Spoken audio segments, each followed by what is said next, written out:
வணக்கம், இது அரசியல் ஆபரேஷன்.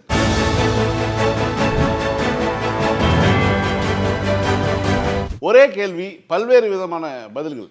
இன்றைய கேள்வி, இன்னமும் அதிமுக திராவிட கட்சியாக தொடர்கிறதா? கடந்த 50 ஆண்டு காலமாக திமுக மற்றும் அதிமுக என்கிற 2 திராவிட கட்சிகள் தமிழ்நாட்டை தொடர்ந்து மாறி மாறி ஆட்சி செய்து வந்தன. இன்றைய சூழலில் அதிமுக அதனுடைய தன்மையை இழக்கிறதா, திராவிட கட்சி என்கிற சொல்லிக்கொள்ளக்கூடிய அந்த தன்மையை இழந்து விட்டதா என்பதை பற்றி நாம் பேச இருக்கிறோம். திராவிட முன்னேற்ற கழகத்தினுடைய செய்தி தொடர்பாளர் திரு தமிழ்மாறன் அவர்கள் தன்னுடைய கருத்திலிருந்து தொடங்குவார். வணக்கம். வணக்கம். வணக்கம்.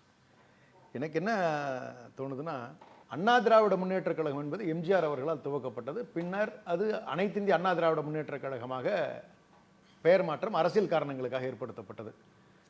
இப்போ என்னை பொறுத்த வரைக்கும் எடுத்தீங்கன்னா, அண்ணாவினுடைய கொள்கைகளும் அந்த கட்சியில் இல்லை, திராவிடத்திற்கான எந்த கொள்கையும் அந்த கட்சியில் இல்லை. முழுக்க அது எப்படி மாறி இருக்குன்னு சொல்லி சொன்னால், அடிமை திமுகவாக, அமித்ஷா அவர்களுடைய திமுகவாக மாறி இருக்கிறது அப்படின்னு தான் நம்ம எடுத்துக்க முடியும். இதில் நீங்கள் அதனுடைய தலைமை தான் ரொம்ப ரொம்ப முக்கியமான ஒரு விஷயம். ஏன்னா தலைவருடைய எண்ணங்களை செயல்படுத்துவது தான் அந்த கட்சியில் இருக்கக்கூடிய தொண்டர்களுக்காகட்டும் நிர்வாகிகளுக்காகட்டும் இருக்கக்கூடிய முக்கியமான பணியாக இருக்கும். அந்த எதிர்க்கட்சியினுடைய தலைவர், அண்ணா திராவிட முன்னேற்ற கழகத்தினுடைய தலைவர் எடப்பாடி பழனிசாமி அவரிடம் திராவிடத்தை பற்றி கேட்கும் பொழுது, அதெல்லாம் அறிஞர்களுக்கு தெரியும், நமக்கெல்லாம் எப்படிங்க அது தெரியும்னு சொல்லி வெளிப்படையாக ஒரு பேட்டியில் ஒத்துக்கிட்டார். அப்போ திராவிடத்தினுடைய நிலப்பரப்பு, அதனுடைய அடையாளங்கள், அதனுடைய தன்மைகள் எதுவும் அவருக்கு தெரியலைங்கிறத ரொம்ப தெளிவாக்குங்கிற பொழுது அடிப்படையே அங்கே இல்லைங்கிறது தெரியுது. அதற்கு அடுத்தபடியாக இலக்கியங்கள் அடிப்படை அறிவு இருந்தால் தான் அந்த தமிழ் மண்ணில் தமிழர்களுடைய அடையாளங்களை நம்ம புரிஞ்சுக்க முடியும். ஏன் இப்படி ஒரு தனித்துவமான ஒரு இனமாக நாம் இருக்கிறோம், நம்மளுடைய பண்பாடு என்ன, நம்மளுடைய நாகரிகம் எப்படிப்பட்டது, கீழடினா எதனால் நம்ம முக்கியத்துவம் கொடுக்குறோம், எப்படி நம்ம இலக்கியங்கள் இதெல்லாம் சொல்லப்பட்டிருக்கு அப்படிங்கிறத தெரிஞ்சுக்கணும், இலக்கியம் தெரியணும். அது முழுக்க அவருக்கு தெரியலங்கிறதுக்கு மிகப்பெரிய எடுத்துக்காட்டு கம்பராமாயணத்தை எழுதிய சேக்கிழார்னு எப்போ சொன்னாரோ அப்போவே அந்த இலக்கியங்கள் மீது அவருக்கு எந்தவித நாட்டமும் இல்லை. அடுத்தது, நீங்கள் புத்தகம் படிக்கிற பழக்கம் இருக்கா அப்படின்னு சொல்லி ஒரு பேட்டியில் புக்கு படி, ஆமாம் இப்போ கூட ஒரு புக்கு படித்தேன், அந்த புக்கு அது அப்படியே தான் போச்சு. அப்போ அந்த படிக்கின்ற வழக்கமும் அவருக்கு இல்லை. ஸோ தன்னுடைய தமிழ் இனத்தினுடைய இலக்கியங்கள் பற்றிய அறிவாற்றல் அவருக்கு இல்லைங்கிறது நிரூபணம் ஆயிடுச்சு. எப்போ திராவிட நிலப்பரப்பும் தமிழர்களுடைய நாகரிகமும் பற்றி தெரியவில்லையோ அப்போ தமிழ் மக்களினுடைய எண்ணங்களுக்கு ஏற்ப அவரால் செயல்பட முடியாது. அங்கே அடிப்படையிலே அவருடைய அந்த தலைமைத்துவ பண்புக்கு அவர் தகுதி இல்லாதவர் அப்படிங்கிறது நிரூபணம் ஆயிடுது. பிற்பாடு இவர் எப்படா இந்த கட்சியில் ஒரு கட்சிக்கு தலைவராக வரணும்னா இலக்கியம் இலக்கணம்லாம் படிச்சு தான் வரணுங்கிறது ஒரு தேவை கிடையாது. தொன்மை தெரிஞ்சிருக்கணும்ல, நம்மளுடைய நாகரிகத்தை தெரிஞ்சிருக்கணும்ல. தமிழ் திராவிட முன்னேற்ற கழகம் எப்படி உருவாக்கப்பட்டதுன்னு நம்மளுடைய வரலாறு எம்ஜிஆருக்கு தெரிஞ்சிருச்சு. அதெல்லாம் இல்லை, எம்ஜிஆருக்கு ஓரளவு தெரிஞ்சிருக்கிறதுக்கான வாய்ப்புகள் இருந்துச்சு. ஏன்னா அண்ணாவினுடைய கீழ் பயிற்சி பாசறையில் அவர் இருந்தவர். அப்போ அந்த அடிப்படை தன்மைகளை, ஒரு உதாரணத்துக்கு நவோதயா பள்ளிகளை கொண்டு வந்த பொழுது நிறுத்தினது அவர் தான். வேண்டாம், இது தமிழ்நாட்டினுடைய தனித்தன்மையை கெடுத்துவிடும், தமிழர்களுடைய உரிமைகளை இது பறித்துவிடும், மொழி திணிப்புக்கு இடம் வகுத்துவிடும், எந்த இந்தி கூடாதுன்னு சொல்லி சொன்னோமோ அது சார்ந்த அந்த பள்ளிகளை அனுமதிக்க கூடாதுன்னு சொல்லி ஒரு சில முடிவுகளில் எம்ஜிஆர் அவர்கள் தெளிவாக இருந்ததாக தான் நம்ம எடுத்துக்க முடியும். ஏன்னா அண்ணாவினுடைய பாசறையில் பயின்றவர் அல்லவா. அப்போ அவருக்கு அது கண்டிப்பாக தெரியும். ஜெயலலிதா அம்மையார் கூட பார்த்தீங்கன்னு சொல்லி சொன்னால் நீட் ஆகட்டும், பல்வேறு விஷயங்களில் தமிழ்நாட்டினுடைய தனித்தன்மையை விட்டு கொடுக்காம பிடிச்சு வச்சுருந்தாங்க. ஆனால் இவரை பொறுத்த வரைக்கும் ஒரு திராவிட முன்னேற்ற கழகத்தினுடைய செய்தி தொடர்பாளர் ஜெயலலிதா பரவாயில்லைன்னு பேசக்கூடிய ஒரு நிலைமையில நம்ம நிற்கிறோங்கிறத ஒரு வரலாற்று. சில நல்ல விஷயங்களை நல்லதுன்னு நம்ம சொல்றதுனால ஒன்றும் தப்பு கிடையாது. ஏன்னு கேட்டுக்கிட்டிங்கன்னா, திராவிட முன்னேற்ற கழகத்துக்கு மிகப்பெரிய சிறப்பு என்ன தெரியுமா, இது எந்த ரூட்டில் கோடு போட்டிருக்கோ அந்த ரூட்டில் தான் இவங்க ரோடு போட முடியும். அண்ணா திராவிட முன்னேற்ற கழகம் கடந்த காலத்தில் அப்படி தான் இருந்திருக்கு. அப்படி தான் திராவிட முன்னேற்ற கழகம் தன்னுடைய அடித்தளத்தை வலிமையாக அமைச்சிருக்கு. அப்போ அண்ணா திராவிட முன்னேற்ற கழகம் ஆளுகின்ற பொழுது கூட திராவிட முன்னேற்ற கழகம் எந்த பாதையை வகுத்து விட்டு சென்றிருக்கிறதோ அந்த பாதையில் பயணிப்பதற்கான வாய்ப்புகள் மட்டும்தான் இருந்தன. அது நிலையாக அவர்கள் பின்பற்றியதால் தான் அவர்களுக்கு வாழுகின்ற வாய்ப்பையும் அந்த மக்கள் கொடுத்தாங்க. அந்த ஒரு நம்பிக்கை ஏற்படுவதற்கான சில வாய்ப்புகளும் ஏற்பட்டுச்சு. ஆனால் பிற்பாடு நீங்கள் பார்த்தீங்கன்னு சொல்லி சொன்னால், எடப்பாடி பழனிசாமி ஐயா அவர்கள் வந்த பிறகுதான் முழுக்க அது தடம் மாறிய ரயிலாகத்தான், தடம் புரண்ட ரயிலாகத்தான் அது போய்விட்டதுங்கிறது தான் உண்மை. ஏன்னு கேட்டுக்கிட்டிங்கன்னா, அவருக்கு இந்த வரலாறு இதெல்லாம் எதுவும் தெரியாது. அவருக்கு தெரிஞ்சது 2 விஷயம்தான். அவருடைய சம்பந்தி என்ஆர் கன்ஸ்ட்ரக்ஷன்ஸ் உரிமையாளர் என் ராமலிங்கம், அவருடைய சகல, அவருடைய மகன், அவருடைய உறவினர்கள் பணம் பண்ணது ஒன்று தான் அவங்க செஞ்ச மிகப்பெரிய சாதனை. அதை பாதுகாத்துக்கிறது தான் ஃபஸ்ட்டு ப்ரியாரிட்டிங்க அவருக்கு. இது அவரை தெளிவாக தெரிஞ்சவங்களுக்கு, அந்த ஊர்க்காரங்கிற முறையில் எனக்கு தெரியும் அவரோட பிஹேவியர் என்ன அப்படிங்கிறது நான் தெளிவாக உங்களுக்கு சொல்கிறேன். அது இல்லாமல் அங்கே இருக்கக்கூடிய பெத்தநாயக்கம்பாளையம் இளங்கோ அவர்களை பாதுகாக்கணும், அவருடைய பினாமி. அது போக அவருடைய சொந்தக்காரர்களான வேலுமணி ஆகட்டும் இல்லை தங்கமணி ஆகட்டும், இந்த சமூக பற்று ஒரு பக்கம் வச்சு இந்த பொருளாதாரத்தில் இவங்க அடித்த கொள்ளை எல்லாத்தையும் அந்த 3.5-4 ஆண்டுகளில் பாதுகாக்கிறதும், இதன் மீது வந்திருக்கக்கூடிய இடி வழக்குகளில் இருந்து தன்னுடைய குடும்பத்தை பாதுகாத்துக்கிறதும் தான் இப்படிப்பட்ட மிகப்பெரிய சுயநலவாதி தான் வந்து எடப்பாடி பழனிசாமி என்கின்ற எதிர்க்கட்சியினுடைய தலைவர். அதுதான் அவருடைய உண்மைத்தன்மை. நீங்க எந்த முடிவுகள் எடுத்திருக்கின்ற பொழுது, நீங்க முக்கியமான இந்த கூட்டணி முடிவு எடுக்கும் பொழுது கூட வந்து சம்பந்தியுடைய சொத்து அட்டாச் பண்ணிட்டாங்க 700 கோடி ரூபாய்க்கு, அந்த நிலையில இருக்குது. இதெல்லாம் அவருடைய பையனை நெருக்கி வருகின்ற பொழுது பறந்துகிட்டு டெல்லி ஓடினார். அந்த நிகழ்வை நீங்க தெளிவா பார்த்துறீங்க. அது காட்டி கொடுத்துரும் உங்களுடைய செய்கைகள் வந்து நீங்க எதை நோக்கி நீங்க பயணிக்கிறீங்க, என்ன நோக்கத்துக்காக பயணிக்கிறீங்கிறது தெரிஞ்சிடும். அது போக முக்கியமான ஒரு சூழல் எப்படி மாற்றாங்கன்னு சொல்லி சொன்னா, தமிழ்நாட்டில் பதியப்பட்டிருக்கக்கூடிய என்ஃபோர்ஸ்மெண்ட் டைரக்டரேட்டினுடைய 42 வழக்குகளில் 32 வழக்குகள் முழுக்க முழுக்க அதிமுகவினுடைய முக்கிய நிர்வாகிகள் மீது இருக்கக்கூடிய வழக்குகள். இந்த வழக்குகள் மீது சார்ஜ் ஷீட் போடப்பட்டு வழக்கு விசாரணைக்கு வந்துருச்சா இல்லை கோர்ட்டுக்கு வந்துருச்சானா இல்லவே கிடையாது. எல்லாத்தையும் பதிவு பண்ணி எடுத்து வச்சு மிரட்டி வச்சிருக்காங்க. வேணுங்கும் போது அட்டாச் பண்ணிக்கிறாங்க, எப்போ வேணாலும் கைது பண்ணலாங்கிற மனநிலையில் மிரட்டிக்கிட்டே இருக்காங்க. அப்போ இவருக்கு வேற வழியே கிடையாது. எடப்பாடி பழனிசாமி அவர்கள் அந்த கட்சியினுடைய தலைவராக இருக்கின்ற வரை அது அடிமையினுடைய அமித்ஷாவினுடைய மிகப்பெரிய அடிமை கூடாரமாக தான் இருக்கிறதுக்கான வாய்ப்பு இருக்கு. இந்த கேள்வி நமக்கு இந்த நிகழ்ச்சிக்கு இன்றைய நிகழ்ச்சிக்கான தலைப்பாக ஏன் வைக்கலான்னு வந்துச்சுன்னா, அண்ணாவையும் பெரியாரையும் திராவிடத்தையும் கொச்சைப்படுத்தக்கூடிய ஒரு காட்சி ஒளிபரப்பாகுது. அதை வேடிக்கை பார்த்துட்டு வந்துட்டு அதுக்கு பிறகு வந்து அடுத்த நாள் வந்து திமுகவினுடைய ரியாக்ஷனுக்கு பிறகு திராவிட இயக்க ஆதரவாளர்களுடைய கருத்துக்களுக்கு பிறகு தான் வந்து எங்களுக்கு தெரியாமல் நடந்துருச்சு அப்படின்னா சொல்கிறாங்க. அதுக்கு பிறகு தான் நம்ம இந்த ஒரு இல்லைங்க, அவருக்கு அதை பற்றிலாம் கவலை இல்லைங்க. நீங்கள் அண்ணாவை பற்றி நீங்கள் என்ன சொன்னாலும் அவர் கவலைப்பட போகிறதில்ல. எந்த உணர்வு அவருக்கு இல்லை. இது நீங்கள் தெளிவாக புரிஞ்சுக்கணும். அப்படி இருந்திருந்ததுன்னா ஆன் த ஸ்பாட் அங்கே இருக்கக்கூடிய அமைச்சர்கள் என்ன பண்ணியிருக்கணும்னா, தன்னுடைய கண்டனங்களை பதிவு பண்ணி அப்போயே வெளியேறி இருக்கணும். நீங்கள் அவங்கள உட்கார வச்சு, நீங்கள் ஒரு நாள் கழிச்சு ரியாக்ஷனுங்கிறது எப்பன்னா மக்களினுடைய மனநிலை எதிர்ப்பாக மாறுகிறது. தமிழ்நாட்டுக்கு ஒரு தன்மை இருக்குது சார். தமிழர்களுடைய நலன் சார்ந்து எடுக்கக்கூடிய முடிவுகளுக்கு மக்கள் ஆதரவளிப்பார்கள். தமிழர்களுடைய நலன் சார்ந்து எடுக்கப்படாத முடிவுகள், தமிழர்களினுடைய அடையாளங்களை அழிப்பதற்கான முடிவுகள் எடுக்கின்றவர்களை எதிர்க்கின்ற வழக்கம் தமிழ்நாட்டுக்கு உண்டு, தமிழ்நாட்டு மக்களுக்கு உண்டு. இது இனத்திலேயே நமக்கு போராடக்கூடிய தைரியமும் நமக்கு இருக்கக்கூடிய தன்மையும் உண்டு. இது 2000 ஆண்டுகளாக நாம் போராடி வருகிறோங்கிறது நம்முடைய இலக்கியங்கள் மூலியமாகவும் நம்முடைய கடந்த கால வரலாறுகளை எடுத்து பார்க்கும் பொழுது நமக்கு தெளிவாக தெரியும். அப்போ வெளியே வந்த பிறகு ஒரு நாள் கழிச்சு 2 நாள் கழிச்சு ரியாக்ஷன் பப்ளிக்கில் வேற மாதிரி ஆகுது. அதிமுக காரனே ஒரு மாதிரி வெக்ஸ் ஆகிறான், என்னடா இப்படி நடக்குதுன்னு சொல்லும்போது he is forced to make that call. இல்லை அண்ணாவை நாங்கள் ஒரு இன்ச்சு கூட விட்டு கொடுக்க முடியும். என்னங்க நீங்கள் அண்ணாவினுடைய கொள்கைகள், நீங்கள் எந்த கொள்கையை நீங்கள் இது வரைக்கும் பின்பற்றி இருக்கீங்க, அண்ணா சொன்ன எந்த விஷயத்தை நீங்கள் செயல்படுத்தியிருக்கீங்க இன்னைக்கு வரைக்கும்? எடப்பாடி பழனிசாமி அவர்கள் விளக்க தயாராக இருக்காரா? பட்டியலிடுவோமா என்னென்ன விஷயங்களை விட்டு கொடுத்துருக்காங்கன்னு? ஃபேர் டீலிமிட்டேஷன் வேணும்னு நம்மளுடைய முதலமைச்சர் அவர்கள் கோரிக்கை வச்சாங்க. அதில் உங்களுடைய ஸ்டாண்ட் என்னங்கிறது நீங்கள் இன்னும் விளக்கா நீங்கள் சொல்லவே கிடையாது. கீழடியினுடைய அகழாய்வில் நம்ம வந்து அங்கீகரிக்க சொல்லிக்கிட்டு இருக்கோம். அதில் அவருடைய நிலை என்னங்கிறது அவர் வந்து இன்னைக்கு வரைக்கும் அவர் கீழடிக்கே போனதில்லை, இது வரைக்கும் போனது அவருக்கு தெரியாத. சைக்கிள் ஸ்டாண்டுக்கு வாடகை விட்டவர் தானே அவர். கீழடி இடத்தை சைக்கிள் ஸ்டாண்டுக்கு வாடகை விட்டாச்சு, இனிமேல் அங்கெல்லாம் அகலாய்வு பண்ண முடியாதுன்னு சொன்னவர் தானே அவர். அப்போ அவருக்கு அதெல்லாம் தெரியறதுக்கான வாய்ப்புகளே இல்லை. நான் தான் சொல்கிறேன், அவருடைய கோர் ஐடியா ஒன்று தாங்க, தான் குடும்பத்தை பாதுகாத்துக்கணும். இதற்காக அண்ணா திராவிட முன்னேற்ற கழக தொண்டர்களை எல்லாம் அவர் எந்த கோணத்தில் எந்த நிலைக்கு வேணாலும் தள்ளுவதற்கு தயாராக இருக்கிறார். இப்படிதான் இதை கன்க்ளூட் பண்ண முடியும். முழுக்க அண்ணா திராவிட முன்னேற்ற கழகம் என்கின்ற பெயரை தாங்கி இருக்கக்கூடிய அந்த கட்சியினுடைய தலைவர் அந்த கட்சியை சீரழித்து விட்டார்னு தான் நான் பதிவு பண்ண விரும்புகிறேன். இவருடைய முடிவுகள் எப்படி எடுக்கப்பட்டிருக்கு, எந்தெந்த விஷயங்களை ரியாக்ட் பண்ணியிருக்கணும் அப்படிங்கிறதுக்கெல்லாம் வந்து மிகப்பெரிய உதாரணங்கள் எது பண்ணாமல் விட்டுட்டார் அப்படிங்கிறத நான் சொல்ல விரும்புகிறேன். அதாவது நமக்கு இருக்கக்கூடிய மிகப்பெரிய ஆதாரம் கீழடிங்கிறத பற்றி நான் சொல்லிட்டேன். அதில் அவர் ரியாக்ட் பண்ணலை. இன்னைக்கு வரைக்கும் அதனுடைய ஸ்டாண்ட் என்ன அப்படிங்கிறத அவர் சொல்லலைங்கிறது மிகப்பெரிய வரும். நாங்கள் தான் கொண்டு வந்தோம்னு கிளைம் பண்ணுறாங்க. இப்போ ஏங்க எத்தனை முறை அமர்நாத் ராமகிருஷ்ணன் அவர்கள் இப்படிப்பட்ட ஒரு நிகழ்வு இருக்கிறதுன்னு பதறி எத்தனை ஸ்டேட்மெண்ட் கொடுத்துருப்பாரு. நம்முடைய கூட்டணி கட்சியில் இருக்கக்கூடிய நம்முடைய சுவே அவர்கள் வந்து கீழடியை வந்து தயவு செஞ்சு பாருங்கன்னு ஜெயலலிதா அம்மையார் இருந்த பொழுது எத்தனை பேட்டிகள் எத்தனை ஆர்டிக்கல் எழுதுனாங்க. 2-3 வருஷம் எதுவுமே செய்யலையங்க. அந்த உரிமையை claim பண்றதுக்கு அவருக்கு வந்து அந்த உரிமை கிடையவே கிடையாது. தயவு செஞ்சு பண்ணிக்கணும். இந்த கிரெடிட் லிட்டரலா யாருக்கு கொடுக்கணும்னா அமர்நாத் ராமகிருஷ்ணன் சாருக்கு கொடுக்க வேண்டியது அப்படிங்கிறத நான் பதிவு பண்ண விரும்புறேன். அது ஹீ டேக்ஸ் ஃபுல் கிரெடென்ஷியல்ஸ். ஏன்னா அவர் பிடிவாதமா அதுல நின்னாரு.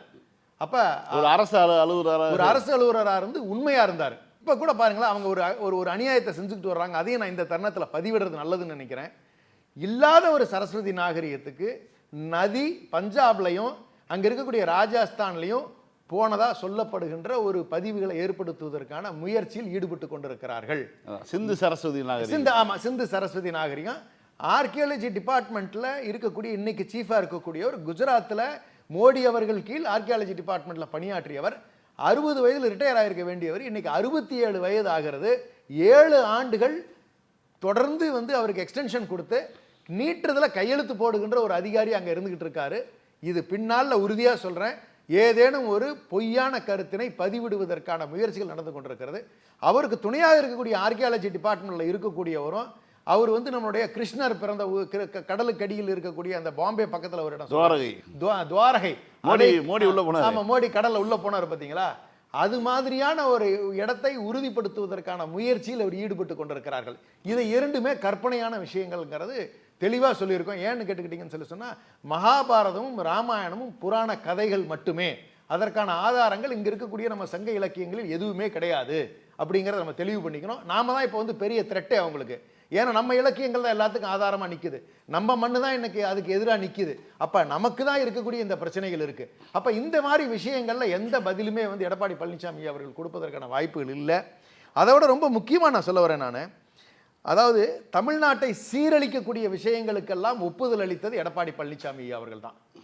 நேஷனல் மெடிக்கல் கவுன்சிலை உருவாக்கி கட்டாயப்படுத்தின பிறகுதான் அது நீட் நமக்குள்ள தமிழ்நாட்டுக்குள்ள கட்டாயமாக்கப்பட்டது. இந்தியன் மெடிக்கல் கவுன்சில் இருந்த வரைக்கும் கிடையாது. அதனால தான் இவங்க டக்குன்னு என்ன பண்ணுறாங்க, சாத்தியம் இல்லைன்னு சொல்லி சொன்ன உடனே நேஷனல் மெடிக்கல் கவுன்சிலை உருவாக்கி அதை சட்டமாக இயற்றி நைட்டோட நைட்டாக பாஸ் பண்ணி நாளே நாளில் நீட் இம்ப்ளிமெண்ட் ஆனது எடப்பாடி பழனிசாமி அவர்களுடைய ஆட்சியில் தான். ஜெயலலிதா அம்மையார் ஆட்சியில் கூட கிடையாது. அவர்கள் கூட அதை எதிர்த்து வந்தார். நீட்டுங்கிறது ஒரு மிகப்பெரிய சேதம் நமக்கு ஏற்பட்டிருக்கு. அதனுடைய விளைவுகளை தொடர்ந்து நம்மளுடைய இளைஞரணி செயலாளர் அவர்களும் பதிவிட்டு வருகிறார். முதலமைச்சர் கூட 2 நாட்கள் முன்னாடி அதனுடைய பதிவுகளை பற்றி சொன்னாங்க. அதனுடைய பாதிப்பு மிகப்பெரிய அளவில் இருந்து கொண்டிருக்கிறது. இருந்தாலும் எதிர்த்து போராடி வருகின்ற இந்தியாவில் இருக்கக்கூடிய ஒரே மாநிலம் நம்முடைய தமிழ்நாடு மட்டும்தான். ஏன்னா விஷயம் தெரிஞ்சவங்க நம்ம ஆட்களுங்கிறதுனால தான் அவங்களுக்கு அதை அனுமதித்தது எடப்பாடி பழனிசாமி அவர்களுங்கிறத பதிவு பண்ண விரும்புகிறேன். அதற்கு அடுத்தபடியாக தமிழ்நாட்டில் இருக்கக்கூடிய பல்கலைக்கழகங்களுக்கெல்லாம் கௌரவ பொறுப்பில் மட்டுமே இருந்து வந்த ஆளுநரை, அதாவது அவரை அந்த அந்த அந்த அந்த பல்கலைக்கழகங்களுக்கெல்லாம் ஒரு முதலாளி மாதிரி மாத்தினதுங்கிறது எடப்பாடி பழனிசாமி அவர்களுடைய காலகட்டத்தில் தான். ஆமா, ஏன்னா அவரை வேந்தரா அது கௌரவமா இருக்கக்கூடிய பொறுப்பு தான். கான்ஸ்டிடியூஷன்ல எங்கேயுமே துணைவேந்தரை நியமிக்கக்கூடிய கொடுமையெல்லாம் நடந்தது. ஆமா, அவரு பெங்களூர்ல இருந்து கூட்டு வந்தாங்கல்ல சூரப்பா, இங்க ஆமா சூரப்பா. அந்த மாதிரி அக்கிரமங்களை எல்லாம் வந்து நிலைநிறுத்தி அந்த மாதிரியான நம்மளுடைய இளைஞர்களுடைய வாழ்வாதாரத்தை, இளைஞர்களுடைய கல்வியை கெடுக்கின்ற வேலையை எடப்பாடி பழனிசாமி அவர்கள் செய்திருக்கிறார். இது பதிவிட வேண்டிய ஒரு விஷயம். எப்படியெல்லாம் தமிழ்நாட்டுக்கு கேடு விளைவிச்சிருக்கிறாருங்கிற பதிவு நமக்கு அவசியம். இல்லை, இப்போ திராவிட கட்சிங்கிற அதனுடைய திமுகவினுடைய பாதையிலிருந்து பின்னாடியே இதெல்லாம் தான் விலகுனதுன்னு சொல்றேன். இதெல்லாம் தான் டீரெயில். அந்த ரயில் தண்டவாளத்தை விட்டு 2017க்கு பிறகு இவர் தான் அதை முழுமையா செய்யறாரு. இவர் எந்த விதத்திலையும் தமிழ்நாட்டினுடைய நலனுக்கு நல்லது செய்த வரலாறு எதுலையுமே கிடையாது. முழுக்க முழுக்க தன்னை பாதுகாத்துக்கிறது, தான் குடும்பத்துக்கு பணம் பண்றது, இவ்வளவுதான் இவருக்கு மோட்டிவா இருந்துகிட்டு இருக்கு. ஸோ பல்கலைக்கழகங்களை எல்லாத்தையும் வந்து கொண்டு போய் அதுக்கு முதலாளியா கவர்னரை மாத்தின அக்கிரமம் செஞ்சது எடப்பாடி பழனிசாமி ஐயா அவர்கள் தான். அது மட்டுமல்ல, 2020 புதிய கல்விக் கொள்கையை எதிர்த்திருக்க வேண்டிய மிகப்பெரிய பொறுப்பு அவர்களுடைய ஆட்சி காலத்தில் தான் இருந்துச்சு. அவர்கள் ஆட்சியில் இருந்தவர்கள், அவர்களுக்கு தான் நடந்தது என்ன, எந்த கூட்டத்தை அவங்க அட்டன் பண்ணாங்க பிடிச்சாங்கிறதெல்லாம் தெரியும். அதற்கும் மிகப்பெரிய ஒரு பாதகத்தை செஞ்சுருந்தாங்க. இன்னைக்கு நம்முடைய ஆட்சி வந்த காரணத்தினால், திராவிட முன்னேற்ற கழகம் இன்று ஆண்டு கொண்டு இருக்கிற காரணத்தினால், நம்மளுடைய முதல்வர் கவனமாக கையாளுகின்ற காரணத்தினால், ஒவ்வொன்றையும் பார்த்து பார்த்து தமிழ்நாட்டு மக்களுக்கு செய்கின்ற காரணத்தினால் இங்கு பல்கலைக்கழகங்கள் மீட்டெடுக்கப்பட்டிருக்கின்றன. புதிய கல்விக் கொள்கை மாணவர்களுடைய வாழ்க்கையை சீரழிக்கக்கூடிய குலக்கல்வியை கொண்டிருக்கிறது, கட்டாய சமஸ்கிருத திணிப்பை கொண்டிருக்கிறது, பிற்போக்கு சிந்தனைகளை கொண்டிருக்கிறது, தமிழின் அடையாளங்களை அழிக்கும் வேலையில் ஈடுபடுகிறது, தமிழ்நாட்டை மற்றவர்கள் அடிமையாக்குகின்ற வேலையை செய்திருக்கிறது. இப்படிப்பட்டவைகளை தவிர்ப்பதற்கான மிகப்பெரிய முயற்சியில் நேஷனல் எஜுகேஷன் பாலிசி நம்முடைய பள்ளிக்கல்வித்துறை அமைச்சர் அவர்களும் முதலமைச்சர் அவர்களும் தெளிவாக செய்திருக்கிறார்கள். இப்படிப்பட்ட பாதகங்களை எல்லாம் தமிழ்நாட்டுக்குள் அனுமதித்து அடுத்த தலைமுறையில் இந்த திராவிடர்களை எல்லாம் மொத்தமாக கொண்டு போய் இவர் அடிமையாகிறது இல்லாமல் தமிழ்நாட்டு மக்களை அடிமையாக்குகின்ற வேலையை முயற்சியில் எடப்பாடி பழனிசாமி ஐயா ஈடுபட்டிருக்கிறாருங்கிறதா உண்மையே அப்படிங்கிறத தெளிவாக சொல்கிறேன். அதற்கான பெரிய ஆதாரம் அவர் ஆண்ட 3.5 to 4 ஆண்டுகள் பாரதிய ஜனதாவினுடைய கைக்கூலியாகத்தான் ஆண்டு இருக்கிறார் அப்படிங்கிறதுக்கான ஆதாரங்கள் மிகப்பெரிய ஆதாரம். தன் இனத்தை தன்னுடைய போலீஸாரை வச்சு சுட்டுக்கொன்ற தூத்துக்குடிங்கிறது வாழ்நாளில் யாருமே மறக்க முடியாது. மிகப்பெரிய அக்கிரமம் அது. நீங்கள் அதை நிறுத்தி இருக்கிறதுக்கு பல வழிகள் இருக்குது. சுட்டுக்கொள்ள வேண்டிய அவசியமே கிடையாது. யாருக்காக? ஸ்டெர்லைட்டுக்காக. ஸ்டெர்லைட் யாரு? அதானியினுடைய கூட்டில் இருக்கக்கூடியவர்கள் பிரதமர் மோடியினுடைய பினாமியாக அல்லது அவரின் கீழ் பணியாற்றக்கூடியவர்களுக்காக நடைபெறுகின்ற ஒரு பெரிய நிறுவனம். அவர்களுக்காக தமிழ்நாட்டு மக்களை சுட்டு கொண்டீங்களே, அப்போ எந்தவித நலனையும் அவர் பார்க்கவே கிடையாது. அவருக்கு தேவை என்ன தெரியுங்களா? டெல்லியிலிருந்து என்ன இன்ஸ்ட்ரக்ஷன் வருதோ அப்போவே அவர் மாறிட்டார். ஆனால் இந்த 5-6 ஆண்டு கால அளவில், இந்த 4 ஆண்டு கால அளவில் இதெல்லாம் நிதானமாக கொஞ்சமாக அவருடைய கட்சியில் இருக்கக்கூடியவர்களை அனைவரையும் பொறுமையாக அமித்ஷா அவர்கள் தன்னுடைய கைக்குள் கொண்டு வந்து விட்டார். இனி அதிமுக என்ற கட்சி ஒன்று இருக்குமா அப்படிங்கிறது மிகப்பெரிய கேள்விதான். பெயர் மாற்றம் மட்டுமே பாக்கி இருக்கிறது. மற்றவைகள் நடந்தேறியதாகத்தான் என்னால் பார்க்க முடியும். ஓகே, நன்றி. அடுத்ததாக பத்திரிகையாளர் திரு யுவகிருஷ்ணன் அவர்கள் தன்னுடைய கருத்து சொல்லுவார். ஏன்னா இன்றைக்கு அமித்ஷா ரொம்ப தெளிவாகவே சொல்லிட்டாரு, வரக்கூடிய 2026ஆம் ஆண்டு தேர்தலில் நாங்கள் நியமிக்கக்கூடியவர் தான் தமிழ்நாட்டினுடைய முதலமைச்சராக இருப்பார் அப்படிங்கிற ஒரு சூழல். இப்படியான ஒரு சூழலில் இங்கே தமிழ்நாட்டில் அதிமுக தான் கூட்டணி தலைமைன்னு சொல்லிட்டு இருக்கக்கூடிய ஒரு காலகட்டத்தில் இப்படியான ஒரு பேட்டி அங்கே டெல்லியிலேருந்து வந்திருக்குது. இப்பயும் மீண்டும் அதே கேள்வி தான், அதிமுக திராவிட கட்சி தானா? அதிமுக திராவிட கட்சியா அப்படின்னு கேட்குறத விட இவர் சொல்லியிருந்தார், திமுக செய்தி தொடர்பாளர் சொல்லியிருந்தார், அதிமுகவை துவக்கியவர் எம்ஜிஆர் அப்படின்னு சொல்லியிருந்தார். அதுவே ஒரு தவறான ஒரு தகவல் தான். நம்ம மண்டையை கழுவி இருக்கிறாங்க. அதிமுகவை எம்ஜிஆர் துவக்கவில்லை. அதிமுகவின் நிறுவனர் எம்ஜிஆர் கிடையாது. எம்ஜிஆர் அண்ணா பத்திரிகையுடைய நிறுவனர், அவ்வளவுதான். அதிமுகவை நிறுவியவர் அனகாபுத்தூர் ராமலிங்கம். அவர் அனகாபுத்தூர் நகராட்சி தலைவராக இருந்தார். அவர் அதிமுக அப்படிங்கிற ஒரு பேரை எலெக்ஷன் கமிஷனில் அவர் ரிஜிஸ்டர் பண்ணி வச்சுருந்தார். எம்ஜிஆருக்கு கட்சி தேவைன்னும் போது அனகாபுத்தூர் ராமலிங்கத்துக்கிட்ட போயிட்டு அவர் என்ன சொல்கிறாருன்னா, ஒரு தொண்டனுடைய கட்சியில் நான் தலைவன் இணைகிறேன் அப்படின்னு சொல்கிறாரு. 1972 அக்டோபரில் அந்த நாளிதழ்கள் எல்லாத்தையும் நீங்கள் பார்த்தீங்கன்னா தெரியும், அதிமுக அண்ணா திராவிட முன்னேற்ற கழகம் என்கிற பெயர் எம்ஜிஆருடைய சிந்தனையில் வந்ததே கிடையாது. எம்ஜிஆர் ஒரு கட்சிக்கு பெயர் வைப்பதாக இருந்திருந்தால் அதில் திராவிட இருந்திருக்க வாய்ப்பில்லை. எப்படி இன்றைக்கி தினகரன் திராவிட என்கிற லேபிள் இல்லாமல் அம்மா மக்கள் முன்னேற்ற கழகம்னு ஒரு பேர் வச்சிருக்கிறாரோ, அது மாதிரி எம்ஜிஆர் அதிகபட்சமாக சிந்திச்சிருந்தார்னா அண்ணா மக்கள் முன்னேற்ற கழகம் தான் பேர் வச்சிருப்பார். திராவிட என்பது திமுகவின் நகராட்சி தலைவராக இருந்த அனகாபுத்தூர் ராமலிங்கம் அவர்களுக்கு தோன்றிய ஒரு யோசனை தான். அந்த அனகாபுத்தூர் ராமலிங்கம் தான் நம்ம கட்சியோட நிறுவனர் என்பது எம்ஜிஆருக்கு மட்டும்தான் தெரிஞ்சிருந்தது. ஜெயலலிதாவுக்கும் தெரியல, இன்றைக்கி எடப்பாடிக்கும் தெரிஞ்சிருக்கக்கூடிய ஒரு வாய்ப்பு இல்லை. அதாவது ஒரு கட்சி, அந்த கட்சி 7 முறை ஆட்சிக்கு வந்திருக்கு. ஒரு 30 ஆண்டு காலமாக கிட்டத்தட்ட ஆட்சியில் இருந்த ஒரு கட்சி. அந்த கட்சியுடைய நிறுவனர் யாருங்கிறது அந்த கட்சியுடைய தொண்டர்களுக்கோ இல்லை அவர்களுக்கு வாக்களித்த மக்களுக்கோ தெரியாது. அதிமுகவுடைய தலைமையகத்தில் போய் பார்த்தீங்கன்னா அனகாபுத்தூர் ராமலிங்கத்துடைய ஒரு படம் கூட இருக்காது. ஏன் அனகாபுத்தூர்லேயே கூட அவருடைய படம் இருக்காது. அவருடைய வாரிசுகள் இன்னமும் அதே அனகாபுத்தூரில் வாழ்ந்துக்கிட்டு இருக்காங்க. அவருக்கு 2 மனைவிகள் அவங்க வாழ்ந்துக்கிட்டு இருக்கிறாங்க. சில ஆண்டுகளுக்கு முன்னாடி பல்லாவரத்தில் ஒரு பொதுக்கூட்டம் நடந்தது. அந்த பொதுக்கூட்டத்தில் முன்னாள் அதிமுக எம்பியான சிட்லபாக்கா ராஜேந்திரன் பேசிகிட்டு இருக்கிறப்ப எதிரில் எதாச்சும் கூட்டத்தை பார்க்குறாரு. கூட்டத்தை பார்த்துமே ஒரு அம்மாவை பார்க்குறாரு, ஒரு வயசான அம்மாவை பார்க்குறாரு. பார்த்துட்டு அவங்க யாருன்னு தெரியுதா அப்படின்னு சொல்லிட்டு அவங்கள எழுந்துக்க சொல்லி கேட்குறாரு. யாருக்குமே தெரியல. இவங்க தான் அனகாபுத்தூர் ராமலிங்கத்துடைய மனைவி அப்படின்னு சொல்கிறாரு. அங்கே இருக்கக்கூடிய யாருக்குமே தெரியல. உண்மையில் எடப்பாடியை கேட்டாலும் தெரியாது. அதுதான் உண்மை. இதுதான் அந்த கட்சியுடைய தொடக்கம்ங்கிறது. அந்த கட்சியில் எம்ஜிஆர் திராவிடங்கிற பெயரை அவர் சிந்திக்கலை. அந்த கட்சிக்கு ரெட்டையலைங்கிற சின்னத்தை எம்ஜிஆர் வாங்கி கொடுக்கல. அது மாயத்தேவரை செலக்ட் பண்ண சின்னம். அது ஒரு சுயேட்சை சின்னம். அந்த வகையில் பார்க்க போனால் ட்விட்டரை எலான் மஸ்க் வாங்கின மாதிரி ஆமாம், எம்ஜிஆர் அனகாபுத்தூர் ராமலிங்கத்துக்கிட்ட வாங்கிட்டார். உண்மையில் நம்ம ஜஸ்டிஸ் ஃபார் அனகாபுத்தூர் ராமலிங்கம்னு கேட்கக்கூடிய ஒரு நிலையில தான் இன்றைக்கி இருக்கிறோம் நாம். அது ஒரு பாயிண்ட்டு. அடுத்து இந்த ஷோவுடைய தலைப்பு இன்னமும் திராவிட கட்சியாக இருக்கிறதா அதிமுக அப்படிங்கிறது. அதிமுக ஆரம்பத்திலிருந்தே திராவிட கட்சியாக இருந்ததில்லை.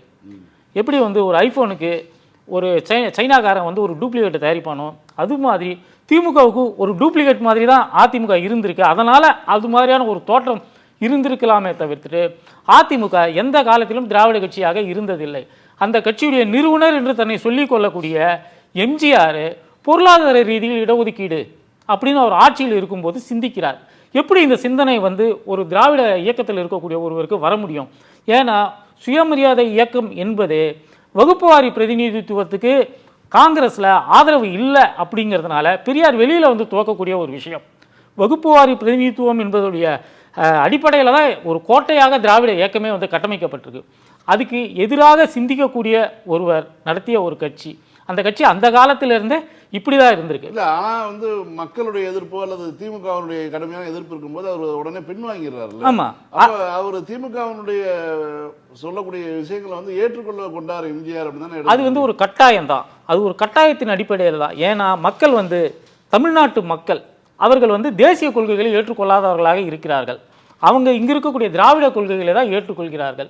அப்போ வேறு வழி கிடையாது, திராவிட வேஷம் போட்டு தான் ஆகணும். எம்ஜிஆருக்கும் சரி ஜெயலலிதாவுக்கும் சரி, ஜெயலலிதா வந்து 69% இடஒதுக்கீட்டை வந்து அட்டவணையில் வந்து கொண்டு வராங்க. அவங்களுக்கு அப்படி ஏதாவது வந்து உண்மையிலேயே அந்த அம்மா வந்து இதை வந்து கொண்டு வரணும் அப்படின்னு நினைச்சு கொண்டு வந்தாங்களா? அவங்க நிஜமாவே சமூக நீதி தாயா? அவங்க அப்படி கிடையாது, அது ஒரு கட்டாயம். கலைஞர் எதிர்கட்சி வரிசையில் உட்கார்ந்து இருந்தாலும் அவர் நினைச்சது தான் நடந்தது. அதிமுக ஆட்சியில் நடந்து கொண்டிருந்தது. அவரு தான் வந்து ரிமோட் கண்ட்ரோலாக இவங்களை வந்து பயன்படுத்திக்கிட்டார். இவங்க என்ன பண்ணணும், அரசாங்கத்தில் என்ன திட்டம் வரணும், அவங்க என்ன பேசணும் என்பதை தீர்மானிக்கக்கூடிய இடத்துல கலைஞர் தான் என்றைக்குமே இருந்திருக்கிறாரு. சரி, அதிமுக திராவிட கட்சின்னு சொல்கிறீங்க, அதாவது இவ்வளவு நாள் திராவிட கட்சியாக அது இருந்ததுன்னு சொல்கிறீங்க. 1980களுடைய தொடக்கத்தில் மண்டைக்காடு கலவரம் நடக்கிறது. அந்த கலவரத்தை ஒட்டி தான் தமிழ்நாட்டில் இந்து முன்னணிங்கிற ஒரு நாசகார அமைப்பு வந்து உருவாகிறது. அதை வந்து ஒருத்தர் துவக்கிறாரு. அது துவக்கும்போது அப்போது எல்லாருமே போய் எம்ஜிஆர் கிட்ட கேட்குறாங்க, இந்த மாதிரி வந்து மத அடிப்படையில் ஒரு இயக்கம் வருவது சரியாக இருக்குமா, தமிழ்நாட்டில் சரியாக இருக்குமாங்கிற கேள்விக்கு எம்ஜிஆர் கொடுத்த விடை என்ன? முஸ்லீம்களுக்கு முஸ்லீம் லீக்னு ஒரு கட்சி இருக்கலாம், இந்துக்களுக்கு இந்து முன்னணின்னு ஒரு கட்சி இருக்கக்கூடாதா அப்படின்னு சொல்லிட்டு கேட்டவர் எம்ஜிஆர். அப்படிப்பட்டவர் எப்படி வந்து ஒரு திராவிட கொள்கை கொண்டவராக இருந்திருக்க முடியும்? அவர் நடத்திய கட்சி எப்படி ஒரு திராவிட கட்சியாக இருந்திருக்க முடியும்? நம்ம எல்லாருக்குமே தெரியும், 92ல் முதல்ல செங்கல் எடுத்து கொடுத்தது ராமர் கோவிலை கட்டுறதுக்கு கரசேவைன்னு சொல்லிட்டு அத்வானி நாடு முழுக்க வந்து கலவர யாத்திரைகளை நடத்தி கொண்டிருந்த போது முதல்ல செங்கல் எடுத்து கொடுத்தது அதிமுக தான். இன்னைக்கு அந்த வரலாறு எல்லாம் வந்து நம்ம திரும்பவும் எடுத்து பார்த்தால் அதிமுக காலத்துக்கும் அப்படிதான் இருந்திருக்கு. அன்றைக்கு இருந்த அதிமுக மாவட்ட செயலாளர்கள் கரசேவர்களை சென்ட்ரல் ஸ்டேஷன்ல வந்து வழி அனுப்பி வைக்கக்கூடிய காட்சிகளை பார்த்தோம். எப்படி ஒரு திராவிட கட்சி எப்படி இது மாதிரி வந்து இருக்க முடியும்? திராவிட பண்பு என்பது அந்த கட்சியில் வந்து திராவிடர்கள் இருக்கிறார்கள் என்பதை ஒத்துக்கிறேன். அதிமுகவில் மட்டுமா திராவிடர்கள் இருக்கிறார்கள்?